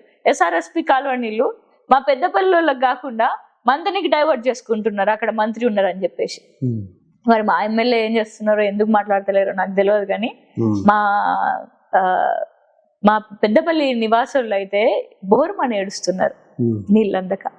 కానీ మీ పార్టీలో ఉన్న వ్యక్తుల పైన ఆరోపణ ఉంది ప్రధానంగా. ఇప్పుడు చూస్తే మనకు ఇప్పుడు జరుగుతున్న చర్చ ఏంటంటే, కవిత గారు లిక్కర్ స్కామ్ లో కొన్ని అవకతవకలు జరిగాయి, తనను అరెస్ట్ చేశారు ఇప్పుడు ఈడీ అధికారులు. సో ఇలాంటి వాదులు అంటే మీ పార్టీలో కూడా ఇలాంటి, అంటే మీ పైన కూడా ఇలాంటి ఆరోపణ ఉంది కదా, అంటే మీకు వాళ్ళకి తేడా అయింది? ఎవరి కాంగ్రెస్ బీజేపీకి మీకు అంటే ఇప్పుడు వాళ్ళకి మీకున్న తేడా ఏంటి? మీ పార్టీలో కూడా ఇలాంటివే జరుగుతున్నాయి కదా. ఆ పార్టీలన్నా తెలంగాణ కోసం పోరాటమే కాదు. ప్రైమరీ డిఫెన్స్ ప్రైమరీగా బీఆర్ఎస్ పార్టీ తెలంగాణ కోసం ఏర్పడ్డ పార్టీ, ప్రాంతీయత్వం బతికించుకోవడానికి ఉన్న పార్టీ. ఇది మొదటి తేడా కాంగ్రెస్ బీజేపీకి. ఎందుకంటే ఇప్పుడు రేవంత్ రెడ్డి గారు ముఖ్యమంత్రి అయినప్పటికీ కూడా కొన్ని నిర్ణయాలు తీసుకోవాలి అని అంటే మళ్ళా పోయి ఢిల్లీకి పోవాల్సిందే. కానీ తెలంగాణలో నిర్ణయం తీసుకోవాలని అంటే తెలంగాణలోనే ఉంటుంది బీఆర్ఎస్ పార్టీకి నిర్ణయం. సో ఈ విధంగా ఇది ప్రధానమైన తేడా. మళ్ళా ఇంకా ఇతర తేడాలు, కవితకు అరెస్ట్ అయింది, కవితకు లెక్క ముఖ్యమంత్రులే అరెస్ట్ అయ్యిళ్ళు, అరెస్ట్ చేసిళ్ళు. అరవింద్ కేజ్రీవాల్ గారు ఢిల్లీ ముఖ్యమంత్రి, హేమంత్ సోరెన్ ఒక ట్రైబల్ సీఎం ముఖ్యమంత్రి జార్ఖండ్ నుంచి అస్సాం నుంచి సమ్వేర్. సో ఈ విధంగా ముఖ్యమంత్రులే అరెస్ట్ అయ్యాలన్నా ఈడీ అరెస్ట్ పావు లెక్క ఉపయోగించుకుంటున్నారు ఈడీలని. సో వీళ్ళని దోషులు అనేది అది చట్టం మీద ఉంటది. కానీ ఈ ఈడీ ఏ విధంగా ఉంటదంటే అన్నా, యూజువల్ గా చట్టం కోర్ట్ అక్కడ ఉండేటటువంటి లాయర్ నిరూపించాలి, వీళ్ళు ప్రాసిక్యూషన్ నిరూపించాలి వీళ్ళు తప్పు చేసిల్లా ఒప్పు చేసిల్లా అని చెప్పేసి. కానీ ఈడీ కేసెస్లలో, ఫర్ ఇన్స్టెన్స్ ఊపా కేసెస్లలో కూడా ఏమవుతుంది అంటే బాధ్యత అనేది వీళ్ళ పైన పడుతుంది, నిందితులు మీద పడుతుంది. అంటే ఇప్పుడు కవిత అక్కనే చెప్పాలన్నమాట, నేను ఈ విధంగా చేయలేదు ఆ విధంగా చేయలేను అని చెప్పేసి రుజువు చూపించాలి వాళ్ళకి. చేసిన తప్పు అయితే రుజువులు చూపించవచ్చు, కానీ ఒకవేళ చెయ్యకపోతే చెయ్యని తప్పులకి రుజువు చూపించడం ఎంత కష్టమో ఆలోచించండి. ఇవి మాత్రమే కాదు, ఈడీ కేసెస్లలో ఇవి మాత్రమే కాదు, ఊపా చట్టాన్ని కూడా చేతిలోకి తీసుకొని కేవలం ఒక ఎర్ర పుస్తకం ఇంట్లో కనబడ్డది అని చెప్పి ప్రొఫెసర్ సాయిబాబా గారిని 10 సంవత్సరాలు జైల్లో పెట్టింది. See how this is working BJP government లో. ఈ విధంగా చట్టాన్ని చేతుల్లోకి తీసుకొని మరి ముందుకు వెళ్తున్నారు అని అంటే అట్లాంటి కేంద్ర ప్రభుత్వాన్ని ప్రశ్నించడం మన హక్కు. మరి ఆ హక్కునే మన బీఆర్ఎస్ పార్టీలో ఉండేటటువంటి నాయకులని ఈసారి గెలిపిస్తే ఆ హక్కు ఉపయోగించుకుంటూ బీజేపీ పార్టీని ఎక్కడికక్కడ ఎండగడుతూ మరి చట్టాలు మనకి ప్రజలకి నిజంగా సహాయపడేటటువంటి చట్టాలను ఏర్పాటు చేస్తే దాంట్లో తోడుగా ఉండగలుగుతారు, ప్రాంతీయత్వాన్ని బతికించగలుగుతారు. ఇప్పుడు మీరైతే బీఆర్ఎస్ లోకి వచ్చారు కాబట్టి ఇది బీఆర్ఎస్ వాదన, మీ వాదన లేకపోతే బీఆర్ఎస్ వాళ్ళ వాదన ఇది? అంటే మీరు ఇప్పుడు నేను బీఆర్ఎస్ వేరు కాదు, ఇప్పుడు నేను కూడా బీఆర్ఎస్ లో ఒక భాగం. సో ఆ భాగంలోనే నేను మాట్లాడడం జరిగింది. మీరు గతంలో విమర్శించిన ఇది video RS Praveen sir KCR ని విమర్శించిన వీడియో. ఈ డబుల్ బెడ్రూమ్ ఫామ్ హౌస్ ఇల్లు ట్యాక్స్ కూడా కడుతున్నాడు. సిగ్గుండాలి కేసీఆర్. జనాల ముందరికి వచ్చి వాళ్ళని ఏ మొహం పెట్టుకొని వాళ్ళ ముందరికి వస్తున్నావు, ఏ ముఖం పెట్టుకొని నాకు కారు గుర్తుకు ఓటేమని అడుగుతున్నావు. నువ్వు ఇంకొకసారి తెలంగాణ ముఖ్యమంత్రి గెలిచిన ఎక్కడివ్వం. బహుజన్ సమాజ్ పార్టీ ప్రగతి భవన్ లకు వచ్చిన వెంటనే నేను జైలు పంపిస్తాను. సో ఇప్పుడు ఆ విమర్శ నిజం అనుకోవాలా లేకపోతే అబద్ధం అనుకోవాలా? ఏంటో కళ్ళకు కనిపిస్తుంది కదా, నాది గుడిసెలో నిజంగా వాళ్ళకి ఇంటి నెంబర్ ఉంది కానీ కరెంటు లేదు. సో విమర్శలు మేము విమర్శించినాయి, నేను అదే కదా చెప్తున్నా. ఇప్పుడు చేయగలుగుతారా చెప్పండి? అప్పుడు ప్రశ్నించడం కరెక్టే, ఇప్పుడు కూడా సార్ ప్రశ్నిస్తారా కేసీఆర్ గారిని? ఇప్పుడు అధికారంలో ఉన్న పార్టీ ఎవరు? కాంగ్రెస్. సో ఇప్పుడు సంవత్సరం తర్వాత మళ్ళీ అదే గుడిసెకు పోయినప్పుడు ఆ గుడిసె ఇంకా అట్లనే ఉంటే తప్ప ఎవరిదైతే? బీఆర్ఎస్ అవుతుందా కాంగ్రెస్ అవుతుందా? కాంగ్రెస్. ఎందుకంటే బాధ్యత అనేది మారింది బీఆర్ఎస్ పార్టీ నుంచి, ఇప్పుడు ఆ బాధ్యత కాంగ్రెస్ ప్రభుత్వానికి వచ్చింది. సో ఆ బాధ్యత మారినప్పుడు మేము బీఆర్ఎస్ పార్టీకి వ్యతిరేకంగా చేసినాం, నేను చేయలేదు అని అనట్లేదు, మేమేం తప్పు విమర్శలు చేసినాం అని అంటలేము. ఇప్పుడు అప్పుడు ఉన్నాయి, బరాబర్ ఉండే, బరాబర్ విమర్శించినాం. ఇప్పుడు మేము బీఆర్ఎస్ లోకి వచ్చిన తర్వాత ఇప్పుడు అధికారంలో ఉన్న పార్టీని విమర్శిస్తాం, కాంగ్రెస్ పార్టీని విమర్శిస్తాం. దాంట్లో తప్పేంటి? ఏ ప్రభుత్వంలో ఉన్నా కూడా కొంతమంది ఖచ్చితంగా అన్యాయానికి గురవుతారు, ఆ అన్యాయంగా గురైన పక్షాన్ని నిలబడుతున్నాం. సో దీంట్లో తప్పేంటి? దీంట్లో ఎట్లాంటి తప్పు లేదు. మనకి ఏ అవకాశం వస్తే ఆ అవకాశాన్ని ఉపయోగించుకొని మనం ఎట్లనో ఒకట్లా రాజ్యాన్ని స్థాపించాలి అంతే. That is the final. Okay, thank you అండి, thank you for interview. Thank you అన్న, థ్యాంక్ యూ ఫర్ కమింగ్.